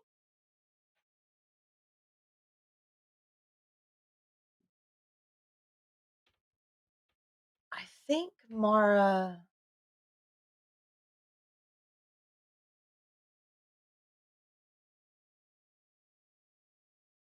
is looking for whoever is watching Weston.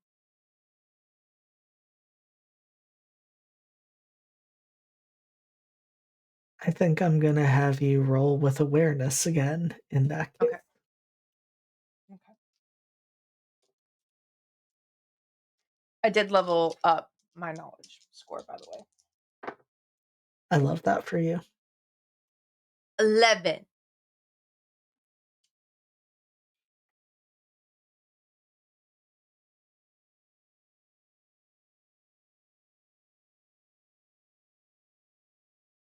All right.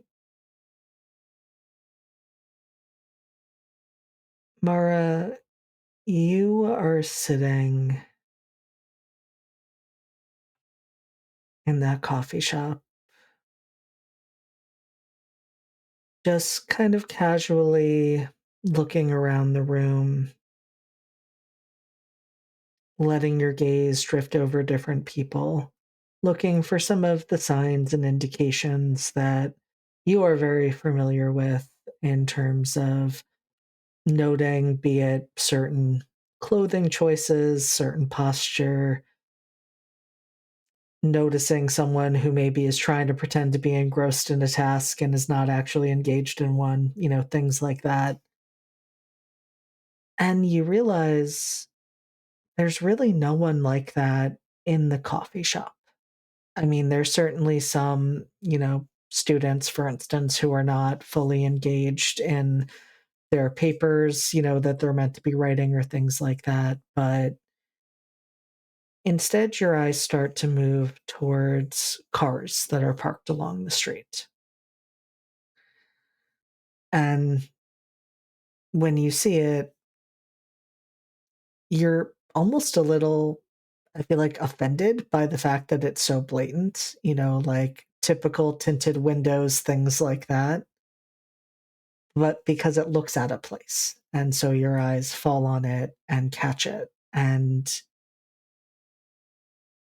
what feels strange in that moment is that you feel just a bit of the hair on the back of your neck start to rise.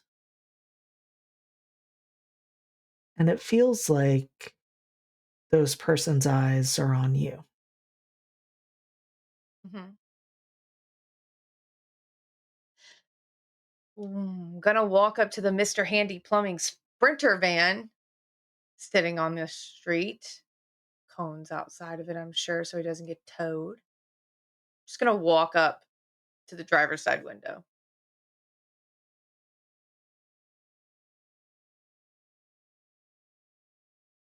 I'm going to imagine that the window actually starts to roll down in that moment. And Mara, you lock eyes with Gwydion.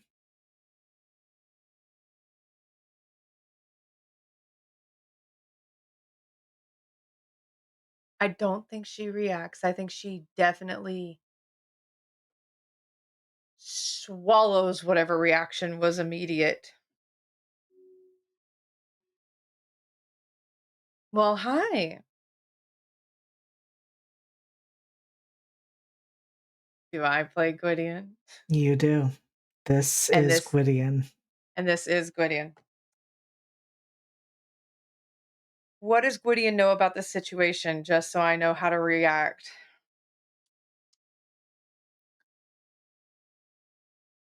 I think in this moment, what is particularly jarring for Gwydion is he has been told to watch, keep an eye on Weston, track Mhm, his movements, note anything strange as mhm. part of his work as an agent. And it isn't until he locks eyes with Mara that there's that recognition of this isn't right. This wasn't what I was doing. This isn't even who I am. And I think most strikingly, there's that recognition of I felt the absence of Mara all along, but didn't think of them once.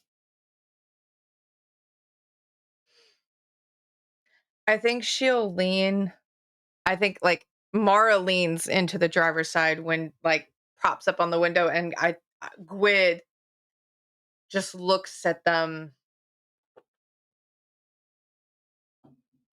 "Oh, no, girl. What have they done to us?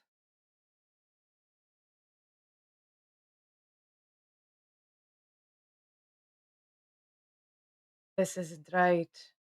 No, no, it's not.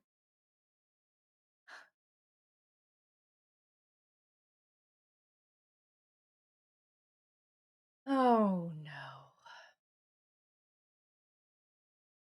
What are we gonna do about this?"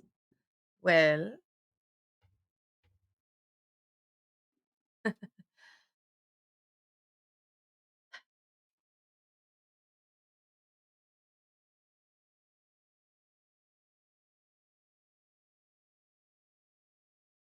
think we determine if this is real. I think we determine if this isn't just another Dickensian tale they stuck us in.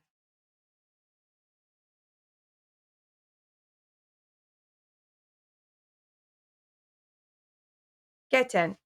And Mara would walk around and get in the passenger seat. Is Gwyd the only person in the van? He is.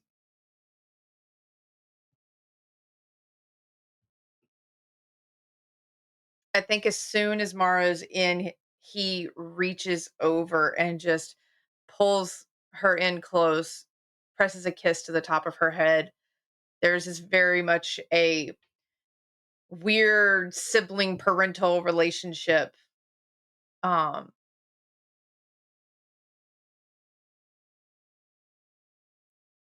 but they're together again. And I think Gwyd starts cycling through what is the last thing he remembers? What is the last thing he remembers?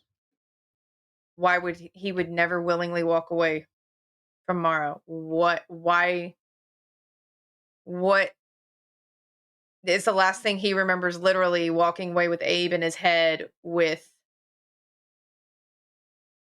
the group splitting up? What does he remember?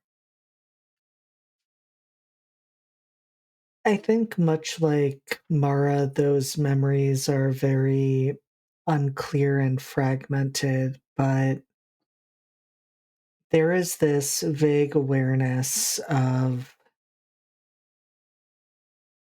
we figured out what we needed to do. We took those steps to break the cycle. And I think what Gwydion remembers the most is the pain of being separated from Mara. That there was this tearing sensation between the two of them.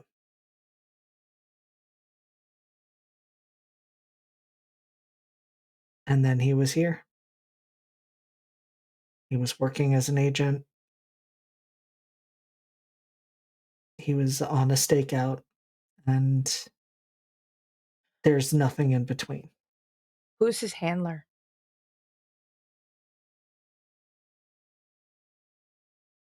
It is also Agent Hart.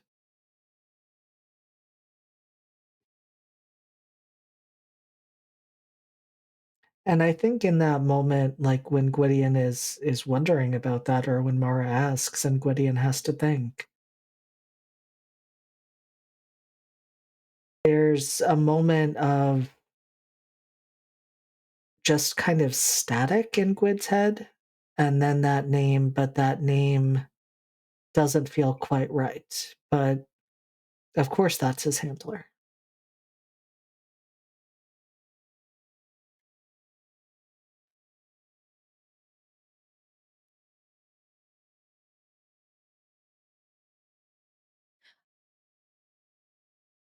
Well, I think I have a bad idea. Bad ideas are the only ideas you have, Quid. It's worked out for me so far. What what are you thinking? Well, I'm thinking there's two ways we can do this. We go find Anna, we go find Abraham, or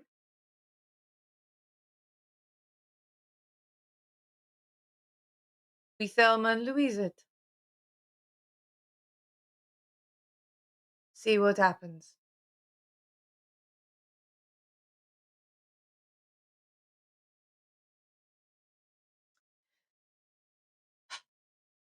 Or I text Victor Calder and ask for him to meet me.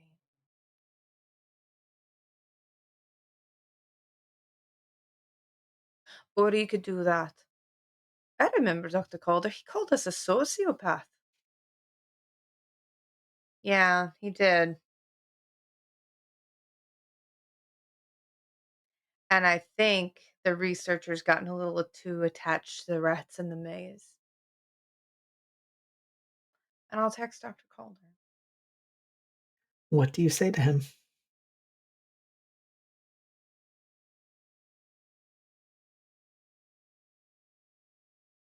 I found Gwydion.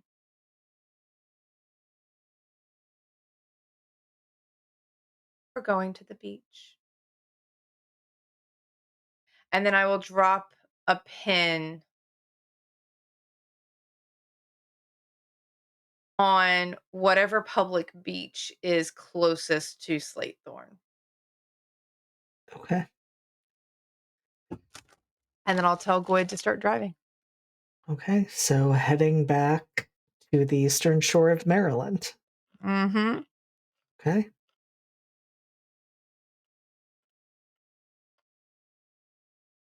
You see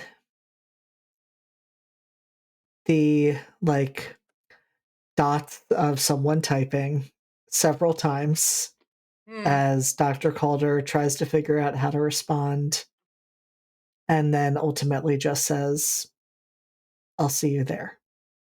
Mm-hmm. Mm-hmm. Mm-hmm. Yep. Yep. And you and Gwyd make your way back to Maryland. You have a relatively smooth drive. I mean, traffic is always a concern between Yep. New York and Maryland, but you make your way back down there, And as you start to approach the beach, you do see that there is a storm starting to build on the horizon. The sky is growing dark. There are flickers of lighting way out, maybe even above the island of Slatethorn, which you can Mhm. see in the distance. Just for my own edification, mostly the jet stream travels west to east in this country. Um, Storm moving against the wind. Yes, it is. Mhm. Mhm. Yep, it definitely is. It is very much not fitting with the way storm systems move. It's also not matching with what storm systems would be more likely to be happening at this time, since it is now, it should be well into November, moving into December, but Real late for hurricane season. it is. It's Mm. also not feeling as cold as it should be. Mhm. Mhm. Mhm. Mhm. Mhm. Mhm. Mhm. And when you make your way towards the beach, I suppose that is my first question is, when you get there, do you park and start making your way out to where you dropped the pin? Yeah, I think we pull up, look for any other cars, and then just go find a dune, post up. There is only one car there, and you don't need to find a dune to wait because Mm. he had the benefit of being closer than you, Mhm. so he is already there and waiting, and you see him dressed more casually than you usually see him. He's not in a suit, he's just in jeans, a t-shirt, a flannel, and he's standing there watching you, studying you and Gwydion as you step out of the van and approach. I feel like something we didn't get a real chance to see. Gwydion and Mara move in like almost perfect sync with each other. It's that thing where like people who know each other very, very well, who've lived with each other for a very long time, like just kind of subconsciously anticipate where the other is going to be, what they're doing. So it's not like they're doing the same movements, but they are very much in synchronicity. Yeah. So yeah, I think they both approach, and I think Mara, the twitching has stopped. Just the presence of Gwyd has stopped the twitching, and I think she looks. I think to anybody who didn't know her, but Victor does, she'd look angry. But this is the look he probably saw one too many times and diagnosed her as sociopath. Yeah. Like, it's resting bitch face to anybody else, but to him, it's, oh. Whereas Gwyd, he's probably looking at Gwyd. I don't know what his relationship to Gwyd is in all this, but he's probably looking at Gwyd and seeing all of the,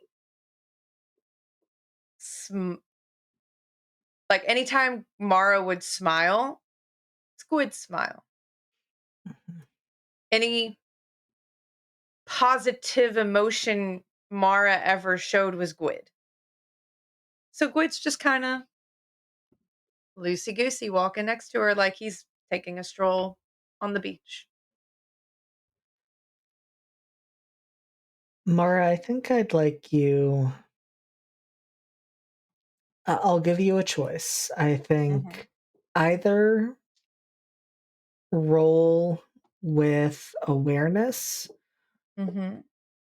or make the roll for psychoanalysis. Since this is your second time analyzing Dr. Calder.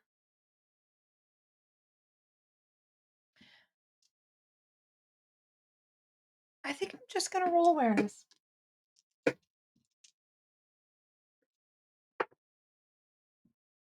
And 7. I think what you get with the 7 is you notice a few things. You notice that, well, Dr. Calder's eyes are, of course, kind of moving back and forth between you and Gwyd. Mhm. He seems kind of locked in on Gwydion. And Mm. the expression on his face every time he looks at Gwyd, it's not significant, it's not huge, he's not fully telegraphing his emotions, but his jaw is tight, his fists are a little bit clenched. Oh. It is not a happy expression. Oh, he knows Gwyd. Or someone knows Gwyd. And I think Mara will just tilt her head. They literally were inseparable from her birth, Mm. their birth.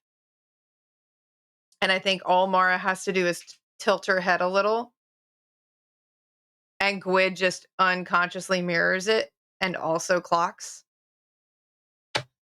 Well, damn, Boyle, what did I do to you?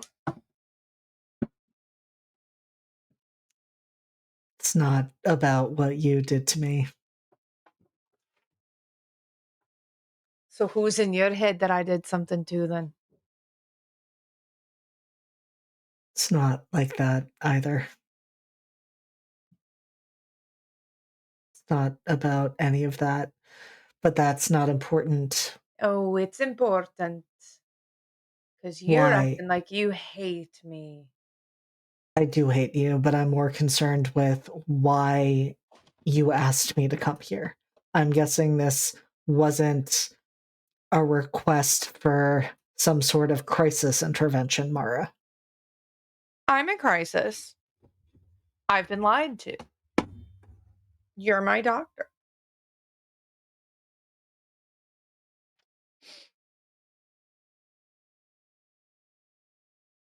What do you want, Mara?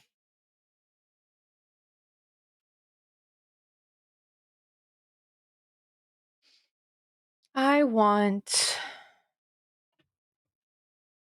my cat to stop trying to unplug my computer. Stop that. Baby, no. She is being a fucking menace today. Don't know what is up with her. Literally, okay. Void cat problems. Um, I want you to tell me the truth. Every bit of it that you know.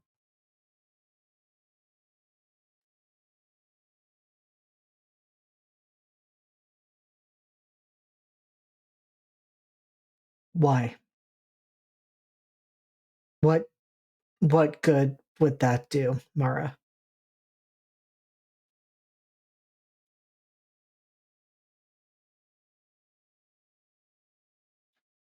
Well, I think what she's not saying there is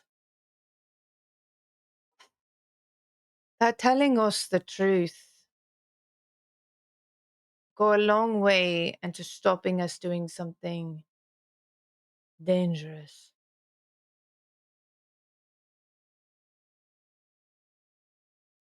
Yeah. Yeah, that's just like you, Gwydion. Did I break your heart? Is that what I did? What did I do? You really can't see it, can you? Hold on, hold on, hold on. I gotta have a move for this. Hold on. Think, think. Uh, uh,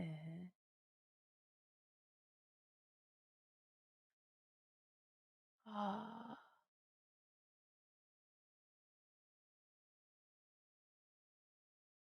I don't know whether you use Dragon's Horde or Silver Tongue. Let me remind myself of Dragon's Horde. It's one I took from the Dragon playbook, obviously. One of the many things you've accumulated over the years, or perhaps just to have access to automatically, is accumulated knowledge. Always asks a question when you hit the books, even on a miss. And when you're doing research, you can add the question, what do I have that no one else does that I know is connected to this? I think Or I'd lean towards Silver Silver Tongue. Yeah. Silver Tongue. Okay, okay, okay. Um, yeah, I think I just lean in. Forgive me, Victor. My memory's a little short. What am I supposed to be seeing? You don't need your memory to see this, Gwydion. Anyone with eyes can see this.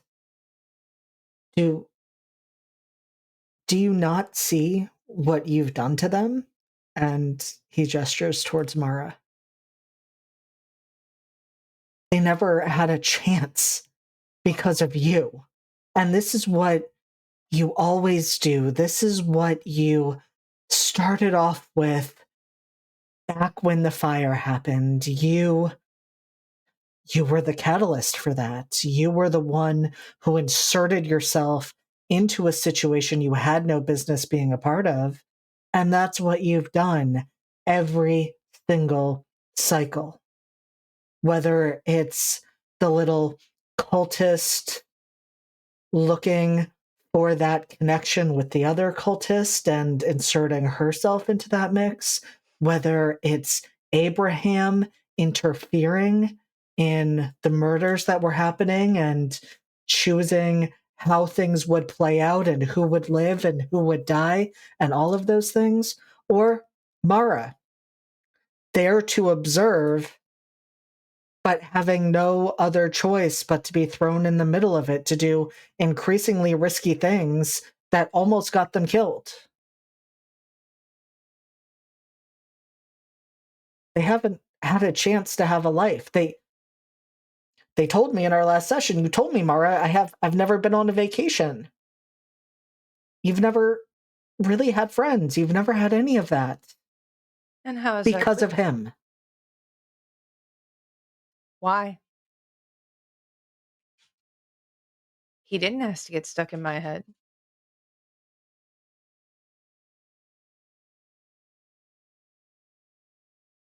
No, but his actions laid the seeds for all of this. No, no, no, no, no. What my actions have done is perpetuate the cycle that I frankly didn't know I was a part of. Sounds like I was given a role to play over and over and over again. Without my choice, without my knowledge. Do you know I wasn't supposed to be on that island for my treatment for TB? I was supposed to be in California. Something crashed the boat I was on.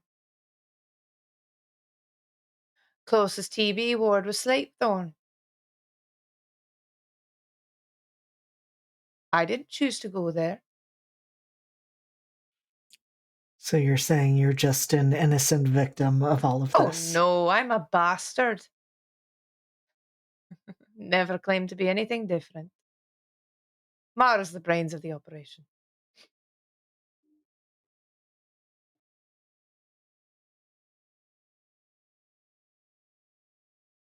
What's different about this cycle? What's got you all twisted up? The cycle is over. No, it's not.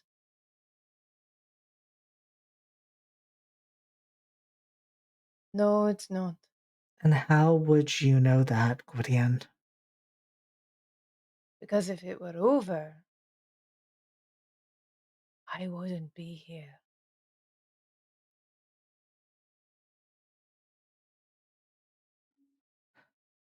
We don't know for certain what happens when the cycle breaks. Maybe this is just what happens. Maybe you all get a chance to live one more life and then it finally comes to an end.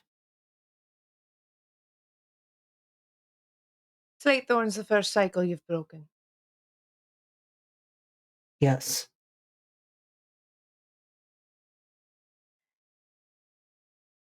Victor,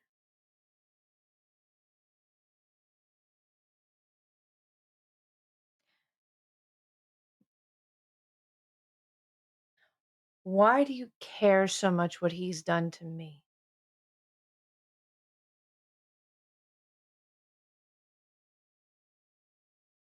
This is personal.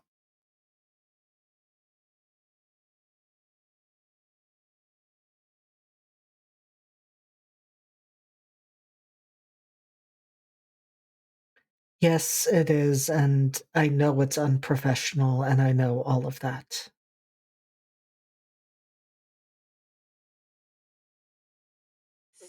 Spell it out.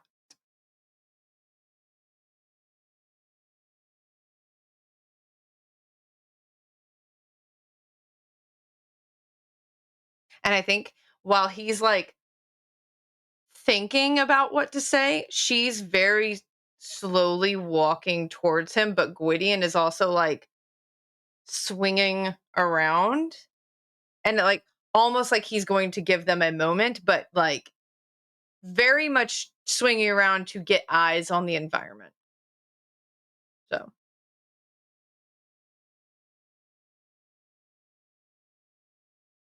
And after that moment of silence, Victor says, I care about you. hmm. As a friend,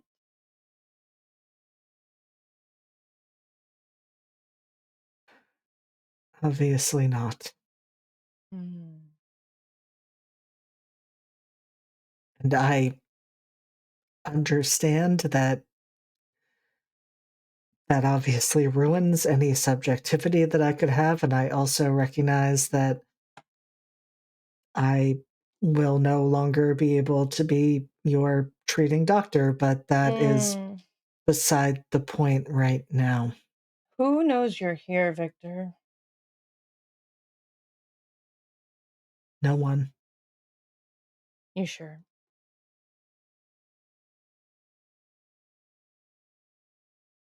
As sure as any of us can ever be. I didn't tell anyone.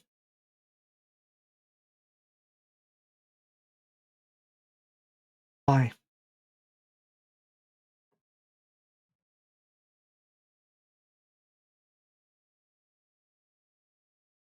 Hmm.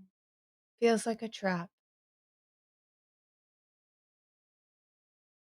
A pretty one. And she just like strokes a finger down his cheek.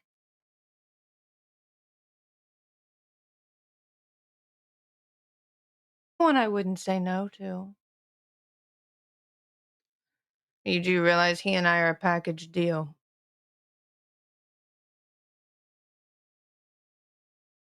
Well, that Anytime you've talked to me, it's been him too. So whatever separation you think you've seen since you met me, there is none. He didn't do anything to me except protect me.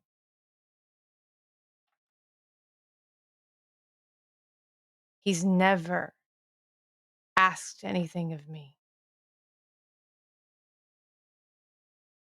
He even shut up for an entire decade at one point so that my parents would stop thinking I was strange. And I was still strange.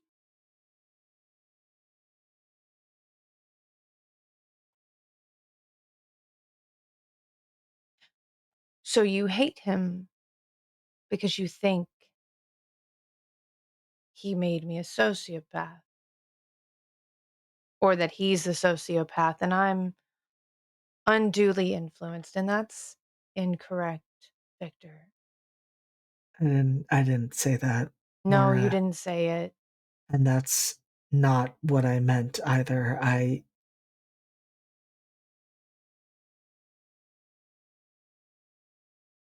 don't think he is the sociopath.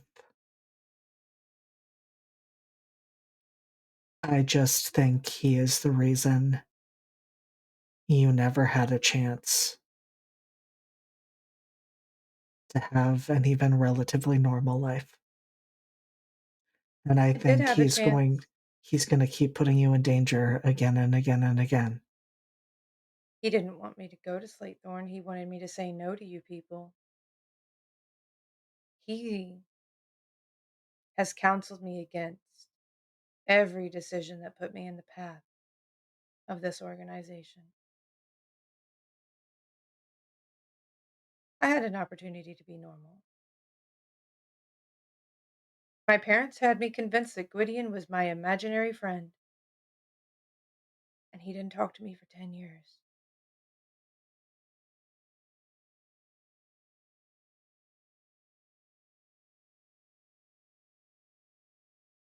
I made my choices.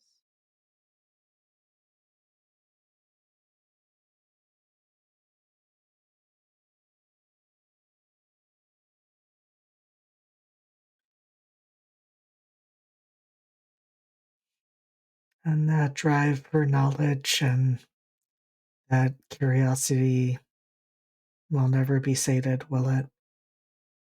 No. I've got more in common with Dr. Thurston than anyone likes to admit.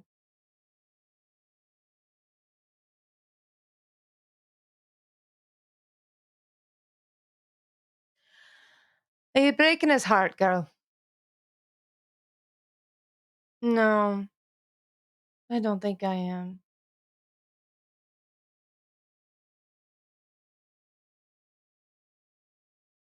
I think he's breaking his own.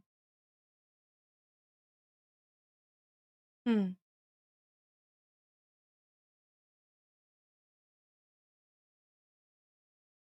So what happens now, Vic?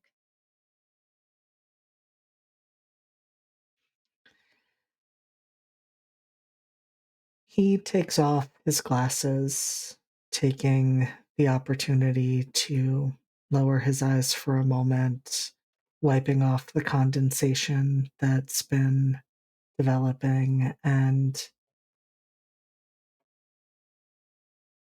as he is doing that, he is talking and he doesn't stop. He doesn't meet your eyes, just says, I keep telling you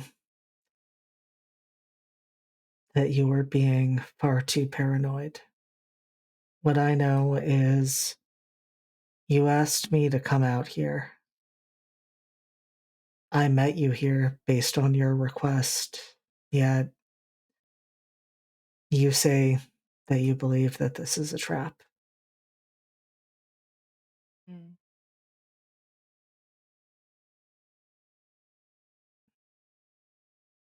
You see danger behind every single corner. Mm-hmm. You see manipulation in every word. And Mm-hmm. I mean, I guess that makes sense, given, and he's still looking down, but, nods his head in Gwydion's direction.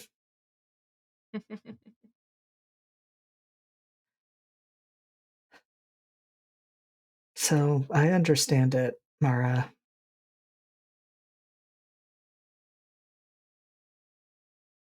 I wish you'd made other choices.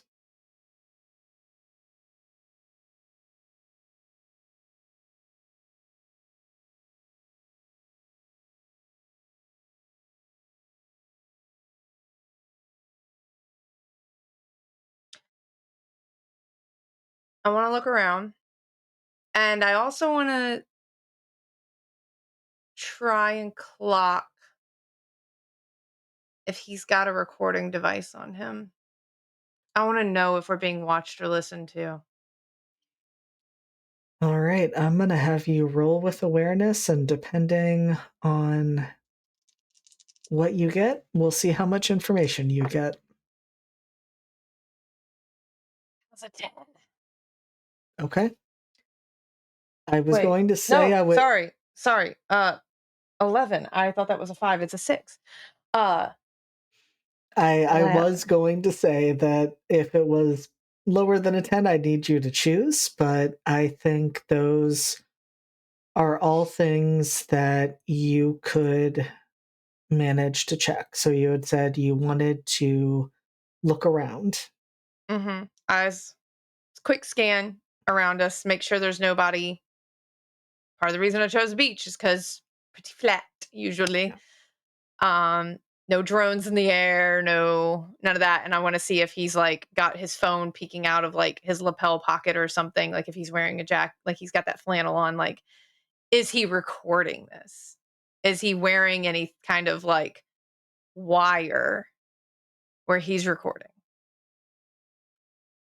And I mean, I think she's been giving him that same look like from the beginning of who's listening to this, but I don't think he's gonna think it's weird if I do look around and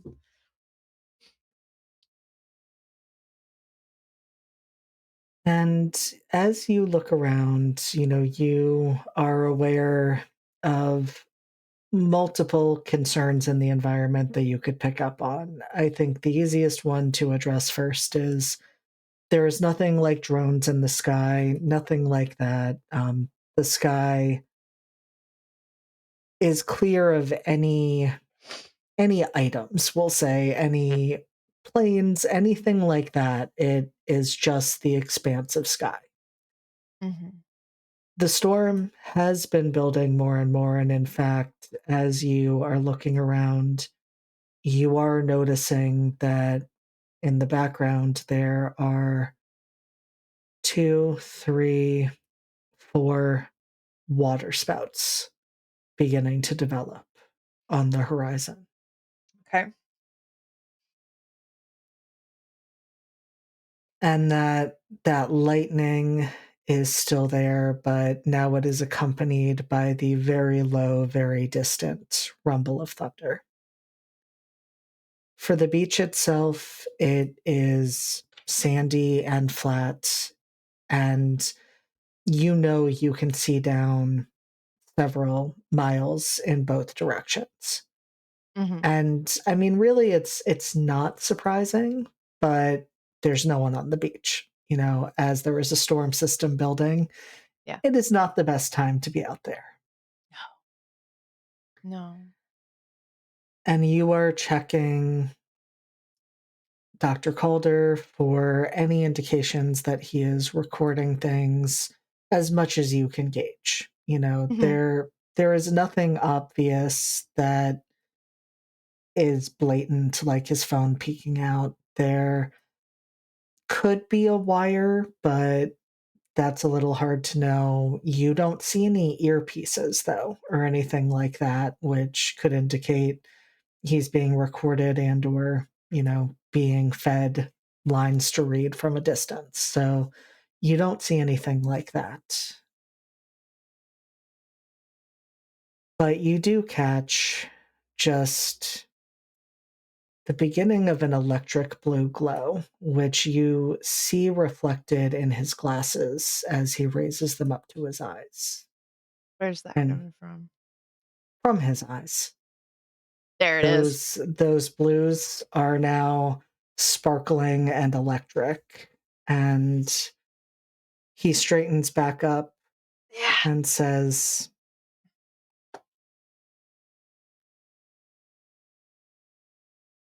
that paranoia will serve you well. Thank you.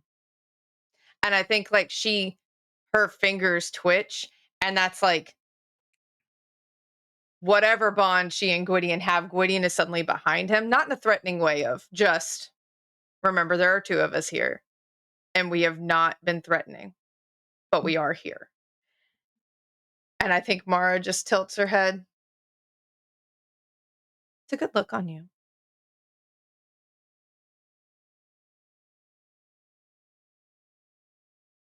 I'm glad you approve. Mm. So Hart can walk into people's dreams. What's your shtick? If you even are Dr. Calder. Not quite sure.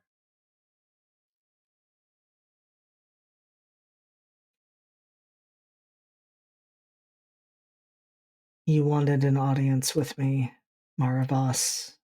You Ah, have one. the magician makes his appearance. Have you always been Calder, or do you just hop in and out of people? It's a question I would like the answer to. You might like the answer to it, but I'm disinclined to give that to you at this time. So, hmm, has every conversation I've had with Calder been with you? That's why I'm asking. Hmm. Complicated answer. Yes and no. I don't believe that's the most pressing question you have for me, though. So was that Calder who just gave me that little speech, or you? The man is far too sentimental. Mm. Okay. So the cycle's not broken. Not yet. No. Did we get sucked into another little dreamscape, or? Because the last thing I am sure of is Gwyd and I split, and we were going to do separate places on the island. I'm not disinclined to break up this experiment, sir. I just want to know what's going on. Yes, that's really all we want.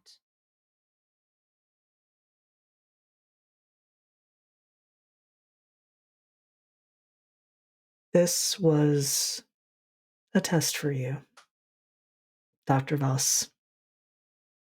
Am I passing? And I think she and Gwydion say that at the exact same time.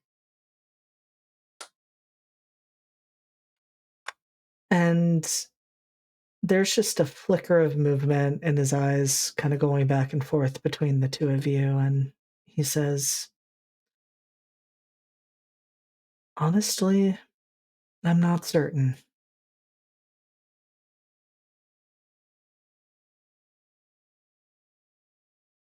I was curious how the two of you would handle being separated.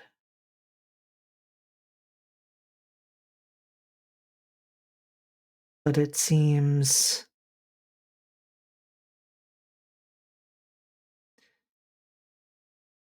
your connection with one another is stronger than we even realized. As now the time to tell you that my voice was the very first one she heard. They heard. We heard. Before Mara even left the womb. I woke up in utero, which was a weird experience, let me tell you.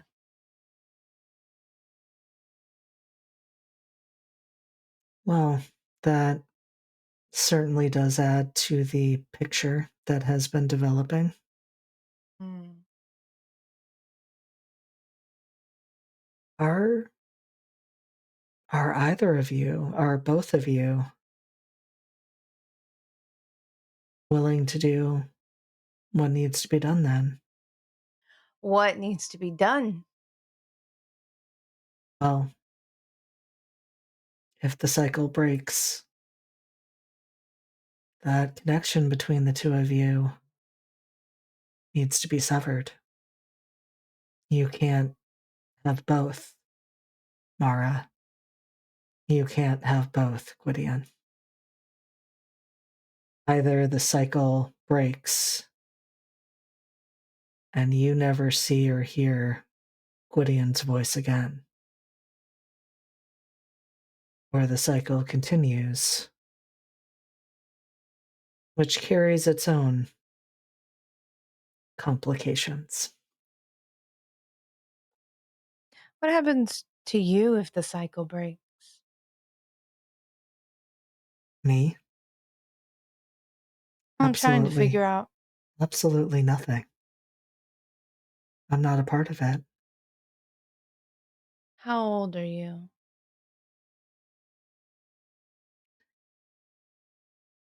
Old enough to be the leader of this organization and old enough to have only stepped into that role a few decades before. I'm not immortal. Mm. Like Gwyd's not immortal, or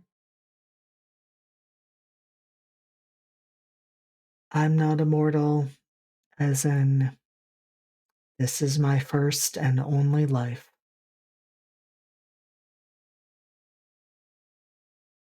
the Dr. Calder? is also mortal. Looks I'm good for just, his age. I'm just borrowing him for a moment. Oh, I get it. Okay. You do pop in and out.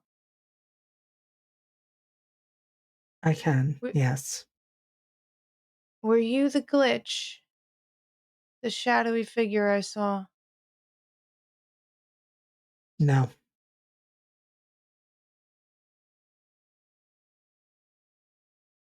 Did you hear what Weston said about them?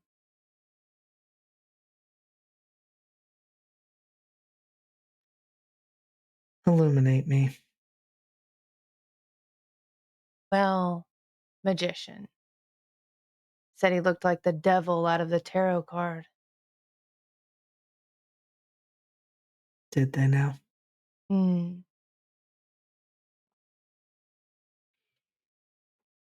Then I suppose you have your answer, don't you, Mara? Don't have any answers, sir. No? Is Calder aware of what's happening right now? No, he is not. Hmm. He will feel like he just blinked for a moment and then he's back. Is that what you did to us? To make us think we broke the cycle? Oh, I didn't make any of you believe that. Well, I made you believe that. Mm. The others are figuring out things for themselves, but this was the piece you needed to figure out.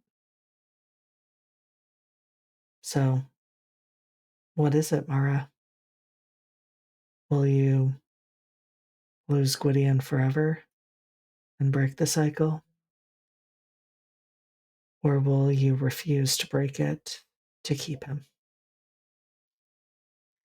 I don't think Mara's gonna make any decision unless she knows the ramifications, the full ramifications of the cycle continuing. And neither will I, actually. What more ramifications do you need? Bad You've things happen all the time.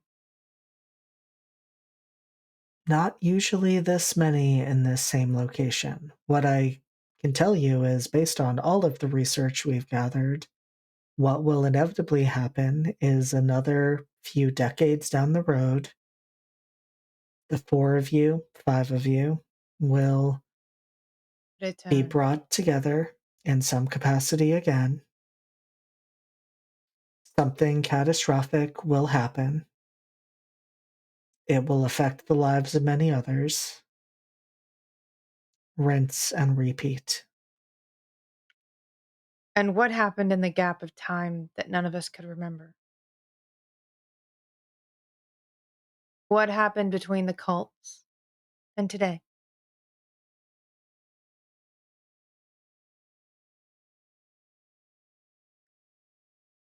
Well, that is classified information. No, come on.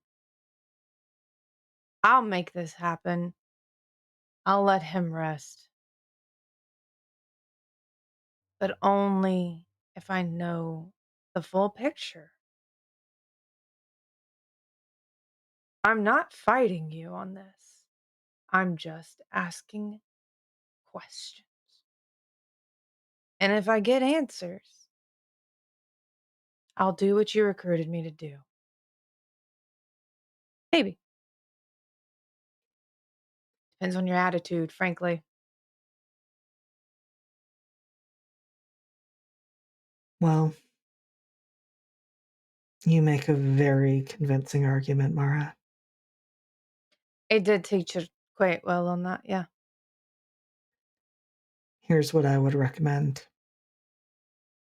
Talk to your new friend Weston. Ask him about the devil and ask him what he's learned about the judgment protocol. Well, that sounds like fucking Ragnarok. What does that mean? If I'm honest, I don't know. When I said it's classified from even me. Interesting. Huh. Okay, so humor me for just a couple more moments. Is this like, is the tarot thing like the magician is a title, or like are you the magician from like the tarot? Exploring the esoteric layers of all of this is not something we have particular time for, but what I can No, tell but like, you is that every leader of our organization has had the title of one of the cards from the major arcana of the tarot. whichever one fits their personality the most. Did you choose it? Did you choose your title? It is a bit of a six of one, half a dozen of the other on whether I chose the title or the title It chose me. chose you. Mhm. Yeah, yeah. So Yes. who, so the devil then, previous leader of the organization or rival?